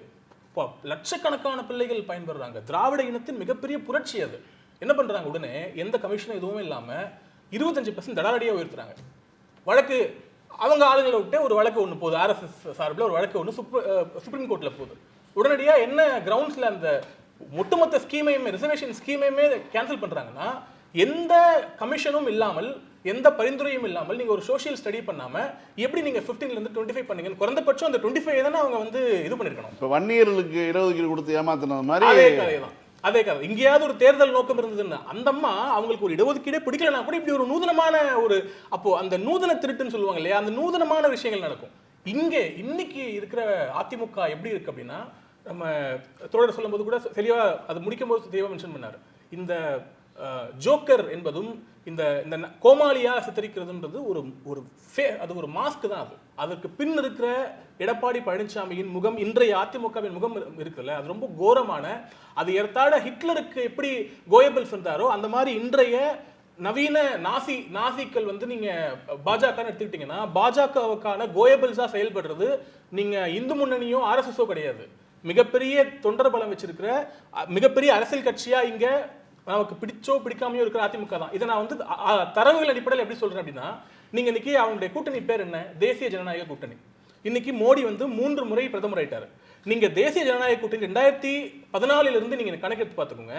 அந்த கூட்டணியில் 3 டென்யூர்லயுமே கன்சிஸ்டன்டா கூட்டணியில் இடம் பிடிச்ச ஒரே கட்சி நீங்க எடுத்து பாருங்க. நிதிஷ்குமார் முன்னாடி முதல் டென்யூர்ல ஒரு 2 வருஷமோ, அதுக்கு பிற்பாடு அடுத்த டென்யூர்ல ஒரு 2 வருஷமோ, 4 வருஷம் இல்ல. நீங்க லோக் ஜனசக்தி பார்ட்டி பாஸ்வானுடைய மகன் சிராக் பாஸ்வான் இருக்காரு, அவர் கட்சி கூட இடையில ஒரு டேர்ம் இல்லாம போயிருந்தாங்க. இவங்க மட்டும் தான் 3 டென்யூர்லயுமே இடம் பிடிக்கிற இந்திய ஜனநாயக வரலாற்றில் கான்ஸ்டிடியூஷனல் ஹிஸ்டரியில இப்படி ஒரு ஆன்ஸ்லாட், கான்ஸ்டிடியூஷன் மேல இப்படி ஒரு தாக்குதல் வேற எந்த ஆட்சியில் நடந்ததில்லைன்னு சொல்ற அளவுக்கு ஒரு மோசமான பாசிச ஆட்சி இது. அந்த ஆட்சிக்கு இவ்வளவு கன்சிஸ்டன்டா ஒரு பொலிட்டிக்கல் சப்போர்ட் கொடுக்குறது இல்லையா, அது அதிமுக அளவுக்கு இந்தியாவில் வேற எந்த கட்சியும் கீழங்கல. நம்ம அளவுக்குன்னா பாஜகவுக்கும் ஆர்எஸ்எஸ்க்குமே சண்டை இருக்குன்னா பேசினப்போ கூட அதிமுக நான் வரமாட்டேன் சேர்ந்துக்கிட்டு இந்த 3 தோழர் சொன்ன மாதிரி ரொம்ப சரியான பாயிண்ட் அது. இந்த 3 வேளாண் சட்டங்கள்லாம் வரும்போது அவங்களுடைய பாரதிய கிசான் மஸ்தூர் சங்கம்லாம் கண்டனம் தெரிவிச்சாங்க. நீங்க அடிக்கடி அவங்க அந்த வேலையை பண்ணுவாங்க. இந்த லேபர் கோட்லாம் வரும்போது கூட அவங்களுடைய தொழிலாளர் சங்கத்தை விட்டு கண்டன ஆர்ப்பாட்டம் எல்லாம் பண்ணாங்க. அப்படி ஒரு நிலை இருந்த போது கூட அதிமுக பாஜகவை விடாமல் பாஜகவை வந்து தாங்கி பிடிச்சது அதிமுக என்கிற இந்த ஒரு அரசியல் சக்தி தான். அப்ப இந்தியாவிலேயே இந்த வேலையை பாஜகவுக்கு வேற யாரும் பார்க்கலன்றது என்னுடைய முக்கியமான கருத்து. இடையில அந்த 2024 தேர்தல் கடந்த நாடாளுமன்ற தேர்தலில் அவங்க பிரிஞ்சது தான் நம்ம மிகப்பெரிய ஒரு விஷயமா திரும்ப திரும்ப சொல்லிக்கிட்டே இருக்கோம். என்னை பொறுத்தவரை அது ரொம்ப எளிமையான விஷயம் என்னன்னா, அந்த தேர்தலில் மோடி அமித்ஷாவுக்கு தெரிந்து விட்டது ரொம்ப சிக்கலான தேர்தலாக இருக்க போகுதுன்னு. நம்ம அவங்க கூட சேர்ந்து வாங்குற ஓட்டையும் வாங்க வேணாம், இது என்னைக்கு இருந்தாலும் நம்மளுடைய பீஸ், இது நம்ம பீஸ், நமக்கான பீஸ். இது நம்ம பிரிஞ்சு விட்டா கொஞ்சம் 2-4 சீட் எக்ஸ்ட்ரா ஆச்சுன்னா அது நம்மளுடைய சீட்டு, வாடனா வந்துட்டு போறான் அப்படிங்கிறது தான் மோடியுடைய கணக்கு. ஆகவே அவர்கள் அது தீர்மானிக்கப்பட்டு நீ பிரிஞ்சுக்கிற மாதிரி போய் பிரிஞ்சு அப்படிதானே ஆச்சு. ஐடிசில வந்து உட்கார்ந்துட்டு வர சொன்னாரு, அவர் வந்தாரு, வானத்தை பார்த்து இருந்தாரு. அவ்வளவுதான் ஆலம்பனா இந்த பழைய படம் இருக்குல்ல, அடிமை மாதிரி, அவ்வளவுதான். அப்ப அது முழுக்க முழுக்க திட்டமிடப்பட்ட, நம்ம கூட சேர்ந்திருந்தா வர ஓட்டம் வராதுன்றதுனால தனியார் இன்னும் வாங்கட்டும், ஒரு 4 சீட்டு வருதா 5 சீட்டு வருதா, அவங்க முயற்சி, அவங்க கனவு, அது நடக்க போறது இல்ல. அப்போ அது வந்திருந்தா அந்த 5 சீட்டு இவங்களுக்கு வந்திருக்கும், இன்னும் கொஞ்சம் ஆட்சி கொஞ்சம் இதுவா இருந்திருக்கும். அப்ப அந்த இடைப்பட்ட காலம் கூட செட்டப் தான், ஒரு ஃபியூ மந்த்ஸ் அந்த ஒரு போன. ஆக மொத்தம் அதிமுகவினுடைய இன்னைக்கான இந்த பாசிச முகம் என்பது எப்படி சொல்ல விரும்புறேன்னா, இன்னைக்கு அவங்க தமிழ்நாட்டில் அவங்க முன்னெடுக்கிற அரசியல் நீங்க பாருங்களேன். யார் அந்த சார், அந்த சே நோ டு ட்ரக்ஸ். இன்னைக்கு அந்த ட்ரக்ஸ் விற்கிறது அவங்களுடைய தொழில் பிரிவிலே, அவங்களுடைய தொழில்நுட்ப பிரிவிலே ஒரு விங் வச்சுக்கிட்டு தான் புரியுது. சே நோ டு ட்ரக்ஸ் ஏன் சொல்றாங்கன்னா, அது ஒரு கோட் வேர்டு போல. இந்த படத்துலலாம் பார்ப்போம் இல்லையா, அவங்களுக்கு ட்ரக்ஸ் வேணும்னா ஒரு கோட் வேர்டு சொல்லணும், அது சே நோ டு ட்ரக்ஸ் தான் அந்த கோட் வேர்டு மாதிரி நினைக்கிறேன். இப்ப பேரை மாத்திட்டாரு, மாட்டிக்கிட்டாங்கல்ல, அதனால உமன் சேஃப்டின்னு இப்ப மாத்தினோடனே நேரத்தை மாத்தினாரு.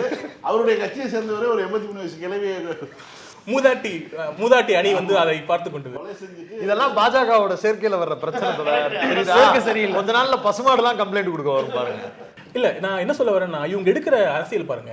தமிழ்நாடு வந்து பெண்களுக்கு பாதுகாப்பற்ற நிலை இங்க நீடிக்குது, இங்க வந்து மிக அசாதாரணமான சூழல் ஏற்படுகிறதுன்றதெல்லாம் நான் எங்க இருந்து பாக்குறேன்னா, மனுநீதியின்படி பெண்கள் ஒரு வீட்டை விட்டு வெளியே வந்து நல்ல நிலையில இருக்கிறதெல்லாம் யாருக்கு எரியும்னா, எரிய வேண்டியவங்களுக்கு எரியும். தெய்வத்தின் குரலில் யார் எழுதினாங்களோ அந்த கும்பலுக்கு எரியும். அந்த எரிச்சல் இன்னைக்கு மாண்புமிகு தமிழ்நாடு முதலமைச்சருடைய ஆட்சியில் இலவச பேருந்து பயணமாகட்டும், அப்புறம் புதுமை பெண் திட்டமாகட்டும், தோழியர் விடுதி ஆகட்டும், இப்படி பல திட்டங்களை எடுத்து நம்ம பெண்களை வீட்டுக்குள்ள இருந்து வெளியே கொண்டு வரதுக்கு அவ்வளவு படாத பாடுபடுது அரசு. இன்னைக்கு இந்தியாவுடைய டோட்டல் ஒர்க் ஃபோர்ஸ்ல பெண்களுடைய ஒர்க் ஃபோர்ஸ்ல தமிழ்நாடு லீடிங் எங்கேயோ இருக்குது, இதை 40% மேல. அப்போ இதை ஜீரணித்துக் கொள்ள முடியாத சக்திகள் என்ன குரல்ல பேசுவா, எதை பேசி பெண்களை மீண்டும் வீட்டுக்குள்ள அச்சுறுத்தி வீட்டுக்குள்ள தள்ள பார்ப்பாங்களோ. உயர்கல்வியில கூட பெண்களுடைய எண்ணிக்கை அதிகமா இருக்கு. அப்ப இதை யாருனால ஜீர்ணிச்சிக்க முடியாதோ அந்த சக்திகளுடைய குரலா ஒலிக்கிறது இருக்குல்ல, ஐயோ வெளியெல்லாம் வந்துடாதீங்க, ரொம்ப அப்படி ஒரு நிலையே இல்லாத ஒன்றை தொடர்ந்து பேசுவதன் மூலம் என்னுடைய புரிதல் என்னன்னா, பாஜக சனாதன கும்பலுடைய அந்த பெண்கள் முன்னேறுவதனுடைய ஒரு எரிச்சல் இருக்குல்ல, ஒரு தீராத வன்மம் இருக்குல்ல, அந்த வன்மமும் குரோதமும் எடப்பாடி பழனிசாமியின் வாயால் அது திமுக ஆட்சிக்கு எதிரான சட்ட ஒழுங்கு பிரச்சனையை கிளப்புறதா ஒரு எதிர்கட்சி ஒரு கடமையா கலப்புவாங்க இல்லையா அப்படின்னு இது இயல்பா பண்ற மாதிரி பண்றாங்க. அது மிகவும் வன்மத்தின் வெளிப்பாடை தான் நான் பார்ப்பேன். இது ரொம்ப முக்கியமான ஒரு விஷயம். அதே மாதிரி நீங்க பாத்தீங்கன்னா, இவங்க அன்பிரசிடென்ட்ங்க, இவங்க ஆட்சியில இவங்க பண்ணதெல்லாம் வந்து எந்த அளவுக்கு போறாங்கன்னா, நீங்க தேசிய கல்விக் கொள்கை கொண்டு வராங்க, அதை எப்படி அமல்படுத்துறதுங்கிறத அந்தந்த மாநிலங்கள் தீர்மானிச்சுக்கலாம் அப்படின்னு சொல்லி முடிக்கல. இவங்க உடனே ஜூலை 2019 5ஆம் வகுப்புக்கும் 8ஆம் வகுப்புக்கும் பொதுத் தேர்வுன்னு அறிவிச்சு அட்டவணை வெளியிட்டான். அதாவது 2020 கொரோனா வரவும் தெரியாதப்ப 2020 ஏப்ரல் மாசத்துல தேர்வு நடக்கும் அட்டவணையை வெளியிட்டாச்சு, ஷெட்யூல் போட்டாச்சு. திமுக அரசினுடைய கடுமையான போராட்டத்தின் விளைவாக அதை வந்து நிறுத்தி வச்சாங்க, ரத்து பண்ணாங்க. இதே மாதிரி ராஜாஜி பள்ளிக்கூடங்களை மூடின கதை நமக்கு தெரியும், ராஜாஜியுடைய கொண்ட நமக்கு தெரியும். எடப்பாடி பழனிசாமி மாணவர் சேர்க்கை குறைவாக இருக்கிறதுன்னு 1180 பள்ளிகளுக்கு மேலாக தமிழ்நாட்டில் உள்ள அரசு பள்ளிகளை மூடுவதற்கான திட்டங்களை வந்து 2019 அந்த திட்டத்தை தீட்டும் பொழுது அந்தந்த ஊரில் உள்ள திமுகவினர் போராட்டம், அங்கங்க மக்கள், அந்த ஊர் மக்கள் பெட்டிஷன் போட்டு பல இடங்கள்ல பள்ளிக்கூடத்தை வந்து நிறுத்தி வச்சாங்க. நக்கீரன் கூட செய்தி போட்டு அந்த பள்ளிக்கூடங்களை நிறுத்தின சம்பவம்லாம் தெரியும். அப்போ நீங்க அதே மாதிரி இந்த 7.5 இடஒதுக்கீடு இருக்கு இல்லையா, அரசு பள்ளி மாணவர்களுக்கு கொடுத்தது சட்டம் போட்டாங்க. கவர்னர் அனுப்பிட்டு ஜெயக்குமார் பேசுறாரு ஊடகத்துக்கிட்ட, கவர்னர்கிட்ட அனுப்பியாச்சு, கவர்னர் நம்ம என்ன கட்டாயப்படுத்த முடியுமா என்ன, அதை வந்து ஒப்புதல் கொடுக்குறது, அவ்வளவுதான். திமுக கையில் எடுத்த விஷயத்தை நம்ம 7.5 ரிசர்வேஷன் பத்தி பேசும்போது திமுக இங்க போராட்டத்துக்கு அப்புறம் தான் அது அங்க சட்டமாகுது. அப்போ நீங்க இந்த 3 விஷயத்தை எடுத்து பாருங்க. 5ஆம் வகுப்பு 8ஆம் வகுப்புல பொதுத் தேர்வு, 1000+ பள்ளிகள் மூடுவதற்கான ஏற்பாடு, இந்த 7.5ல திமுகவினுடைய இந்த 3 விஷயமும் திமுக எதிர்க்கட்சியாக இருக்கும்போது நடந்த விஷயங்கள். இதில் திமுகவின் தலையீடு இல்லை என்றால் இந்த 3ம் தமிழ்நாட்டில் இல்லை. அப்போ பசங்க வந்து போர்டு எக்ஸாம் எழுதியிருப்பாங்க. அதெல்லாம் முழுக்க முழுக்க யாரு நம்ம திமுக ஆட்சியில் கலைஞர் 8ஆம் வகுப்பு வரை வந்து கட்டாய தேர்ச்சின்னு கொடுத்தாரு. ஏன்னா இப்ப அதுக்கெல்லாம் நானே உதாரணம் தான். இப்ப நான் வந்து சிபிஎஸ்இ பள்ளியில படிச்சேன், அது தனியார் பள்ளியில தான் படிச்சேன். ஆனா தமிழ்நாட்டில் இந்த 8ஆம் வகுப்பு வரைக்கும் கட்டாய தேர்ச்சிங்கிறது எந்த அளவுக்கு பாதிப்புனா, இப்போ ஒரு வேற மாநிலத்தில் இருக்கிற சிபிஎஸ்இ பள்ளியில வந்து 8ஆம் வகுப்பு வரைக்கும் கட்டாய தேர்ச்சி பண்ணியிருப்பாங்கன்னு தெரியாது. ஆனா நான் படிச்ச பள்ளியில தமிழ்நாட்டின் சூழல் கருதி அது நடந்தது. அப்போ கலைஞருடைய திட்டங்கள் இருக்குல்ல, அந்த ஃபோர்சைட் இருக்குல்ல, அப்போ அதையெல்லாம் அடிச்சு நொறுக்கிற இவங்களுடைய புத்தி வந்து நான் அதை கேள்விக்கு உட்படுத்துறேன். அது ஒண்ணு.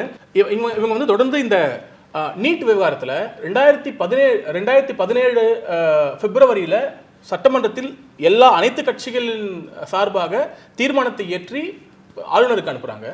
அதோடைய ஸ்டேட்டஸ் அதுக்கப்புறம் என்னாச்சுன்றத கூட நம்ம மக்களுக்கு யாருக்குமே அவங்க சொல்லாம அதோட அதை விட்டுட்டு அதுக்கு பிற்பாடு 2 ஆண்டுகள் கழிச்சு இங்க பியூஷ் கோயல் 2019 நாடாளுமன்ற தேர்தலில் வந்து அந்த சூழல்ல அவரு நீட்டுக்கான கோரிக்கை எதுவும் எங்கள்கிட்ட அதிமுக வைக்கவே இல்லையே அப்படின்னு பிரஸ் மீட்ல சொன்னதுக்கு அப்புறம் தான் அதுக்கப்புறம் போய் தோண்டி பார்த்தா தான் தெரியுது அது ரிஜெக்ட் ஆகி அது 17 மாதங்களுக்கு முன்னாவே ரிஜெக்ட் ஆயிடுச்சுன்னு நமக்கு அப்பதான் தெரிய வருது. அது வரைக்கும் அவங்க கள்ளமௌனம் காத்திருக்காங்க. அப்போ அந்த 17 கோல்டன் ரஷ்ஷார்னு சொல்லுவாங்களே மெடிக்கல் டேர்ம்ஸ்ல, அந்த 17 மாதங்கள் என்பது அது வரைக்கும் இவங்க என்ன சொல்லிட்டு இருக்காங்கன்னா, நாங்க தான் தீர்மானம் சமைச்சிருக்கோமே, அது என்னைக்கா இருந்தாலும் வந்து வந்துரும், அது என்னைக்கா இருந்தாலும் வந்துரும், மாணவர்களை ஏமாத்துனாங்க.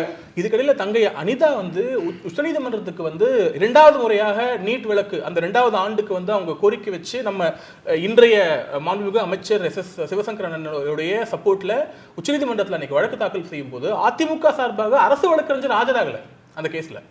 இது ஒரு அரசு எவ்வளவு குரூரமா நிக்குதுன்னு பாருங்க.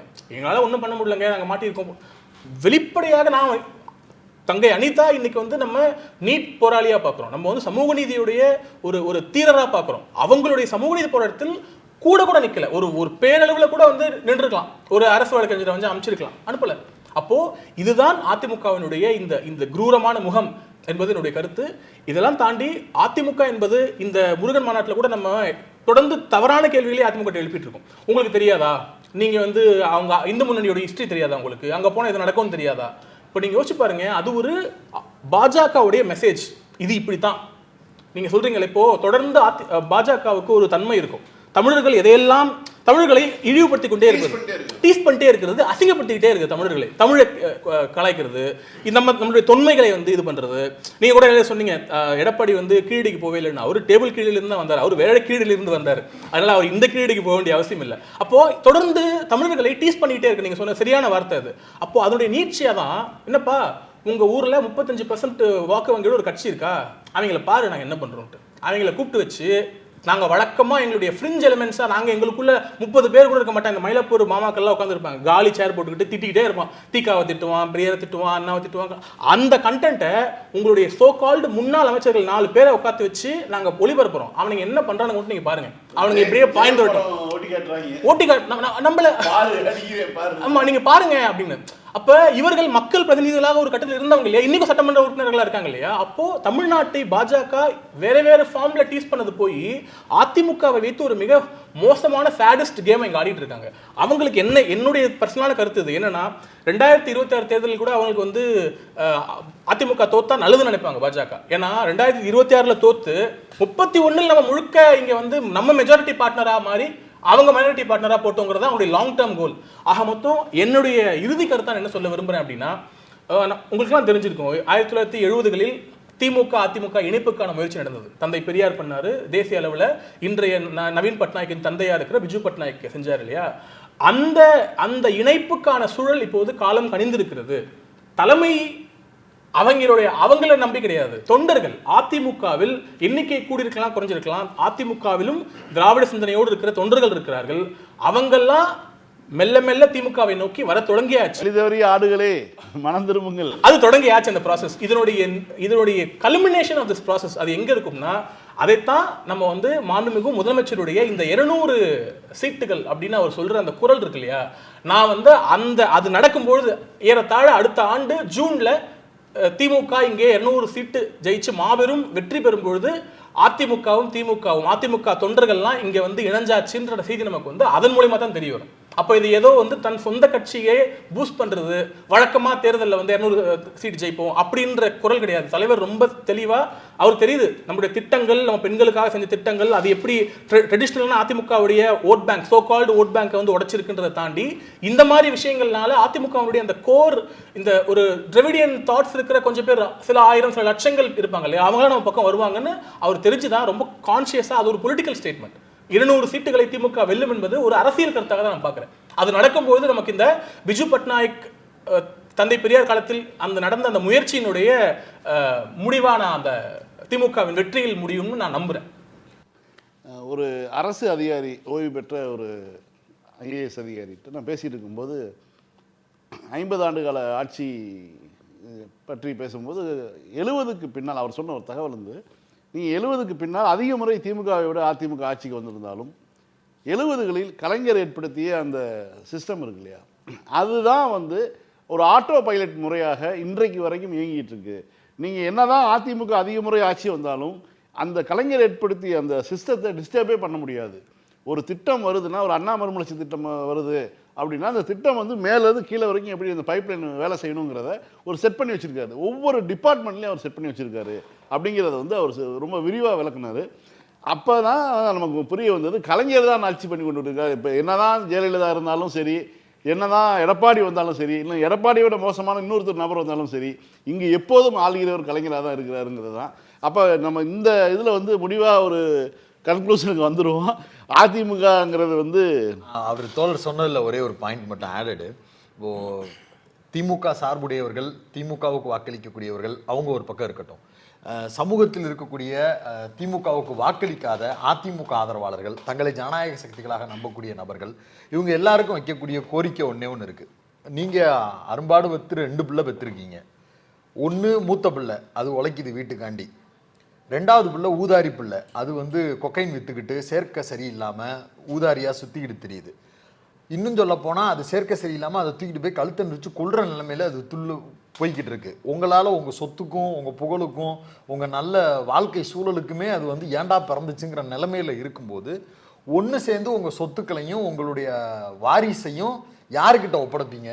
மூத்த பிள்ளை ஊதாரித்தனம் இல்லாமல் நல்லா வாழ்க்கையை வாழ்ந்துக்கிட்டு இருக்க, உங்கள் பேருக்கும் உங்களுடைய புகழுக்கும் உங்களுடைய வாழ்க்கைக்கும் எந்த தொந்தரவையும் தராத மூத்த பிள்ளையை தானே நம்புவீங்க. அதுக்கிட்ட தானே நாளைக்கு சாக போகிறப்ப நாளுக்கு நல்ல கரிசோரை ஆக்கி தருவான், அவனை தான் நம்புவேன் அப்படிங்கிற எண்ணத்துக்கு நம்ம வருவோம்ல. நான் என் வீட்லேயும் நான் அப்படி தான் யோசிப்பேன், எங்கள் அப்பா அம்மா அப்படி தான் யோசிப்பாங்க, பார்க்குறவங்களும் அப்படி தான் யோசிப்பாங்கன்னு நான் நம்புகிறேன். 2வது ஊதாரியாக இருக்கக்கூடிய இந்த அதிமுக இன்னைக்கு பண்ணிக்கிட்டு இருக்கக்கூடிய வேலை எல்லாருக்கும் தெரியும். இந்த நேரத்தில் நான் திமுகவுக்கு மறந்தும் கூட ஓட்டு போட மாட்டேன். நான் வந்து எனக்கு வந்து திமுக எதிர்ப்பு தான் என் மனநிலை. ஆனால் நான் ஜனநாயக சக்தி, நான் சங்கி கிடையாது. அதுக்காக நான் என்னை சங்கின்லாம் சொல்லாதீங்க. இந்த வேஷத்தை விட்டுரு. நீ வந்து நம்பிக்கிட்டு இருக்கிற அதிமுக வந்து பச்சை அயோக்கியத்தனமான சாதிய மதவாத சங்கியா மாறி ரொம்ப நாள் ஆச்சு. அதுக்கு சாட்சி எடப்பாடி பழனிசாமி. இப்பயாச்சும் நேரம், இப்பயும் மோசம் போகல. 200ன்னு சொல்லியிருக்கிறாங்க, 34ஐயும் சேர்த்து கூட கொடு, தப்பு இல்லை, ஜெயிக்க வச்சிரு. அடுத்த 5 வருஷம் ஒரு நிம்மதியான பிரீத்திங் ஸ்பேஸ் இருக்கும். நம்ம வாழ்க்கை சூழலை ஒரு நிம்மதியான சூழலா வாழ்றதுக்கு இது ஒரு நல்ல வாய்ப்பு. நிறைய வேலை கிடக்கு, நாம சிந்திக்கிறதுக்கு வேற வேலை கிடக்கு, சண்டை போடுறதுக்கு வேற சில வேலைகள் இருக்கு. இது எதுவும் புரியாம இன்னமும் நான் வந்து நட்டநடு சென்டர்னு சொல்றதுல வேலையே கிடையாது. இந்த 4 ஆண்டு ஆட்சி காலத்தில் கல்வியில் தமிழ்நாடு பெரிய முன்னுதாரணமாக இன்னைக்கு இந்தியாவில் இருக்குது. ஆமாம். தொழில் வளர்ச்சியில் 9.69% நம்ம ஜிடிபியில் இருக்கோம். ஆமாம். அது மட்டும் கிடையாது, நம்ம திராவிட மாடல் 2.0 வெர்ஷன் லோடிங்கில் இருக்குது. அதையும் நீங்கள் மறந்துட வேண்டாம் அப்படிங்கிறத நான் உறுதியாக சொல்ல விரும்புகிறேன். இன்றைக்கி மகளிர் தன்னுடைய கல்வியில் எந்த அளவுக்கு சிறந்து விளங்குனாங்க, இன்றைக்கி பிஜியில் எந்த அளவுக்கு வந்து ரேஷியோ இன்க்ரீஸ் ஆகிருக்கு அப்படிங்கிறது, எந்த அளவுக்கு வேலை வாய்ப்புகளில் சிறந்து விளங்குறாங்கங்கிறத பார்த்துருக்காங்க. உலக அரங்கத்தில் இன்றைக்கி வந்து நம்மளுடைய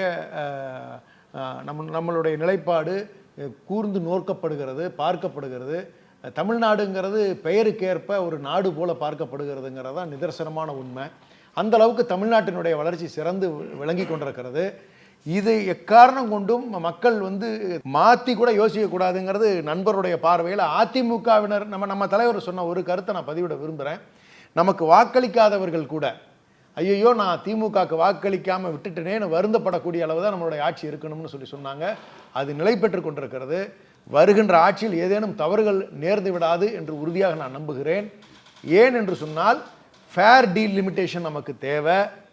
நீட் திரும்ப நம்ம விலக்கு பெற்றே தீர வேண்டிய கட்டாயத்தில் இருக்கிறோம். சட்ட போராட்டம் தொடர்ந்து கொண்டிருக்கிறது. வழக்கு சுப்ரீம் கோர்ட்டில் பெண்டிங் இருக்குது. என்னைக்கு வேணாலும் சாதகமான சூழல் இருக்குது. தேசிய கல்விக் கொள்கை உள்ளே நுழைந்து விடக்கூடாது.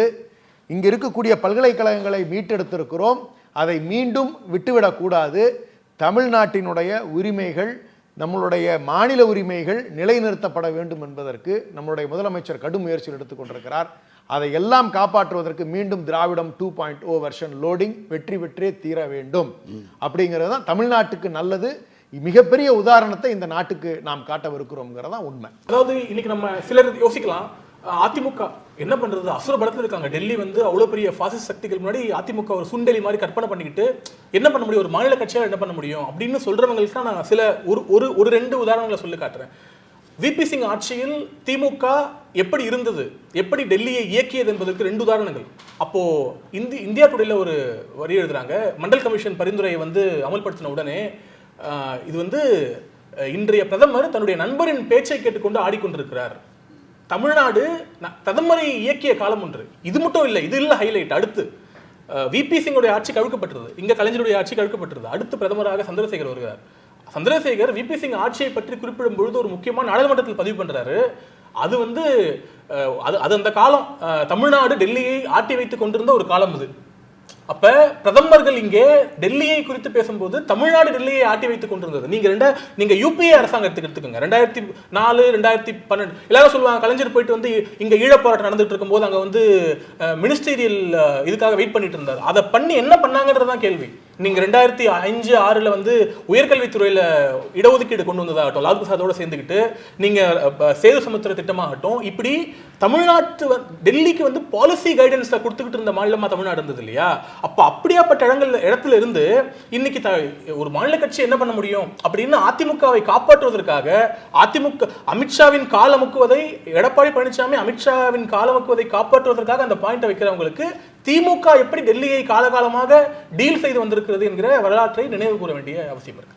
அதிமுக 2026 ஒரு திராவிட கட்சியாக வந்தாலும் சரி, அது பாஜகவுடன் சேர்ந்து வந்தாலும் சரி, அது வந்து ஒரு முழுக்க ஒரு பாஜகவினுடைய ஒரு வளர்ப்பு பிராணி என்பது இவ்வளோ நேரம் நடந்த இந்த டிஸ்கஷனில் ஒரு முடிவுக்கு வந்துட்டோம். மீண்டும் ஒரு அரசியல் ஆபரேஷன் நிகழ்ச்சி சந்திப்போம். நன்றி, வணக்கம். நன்றி.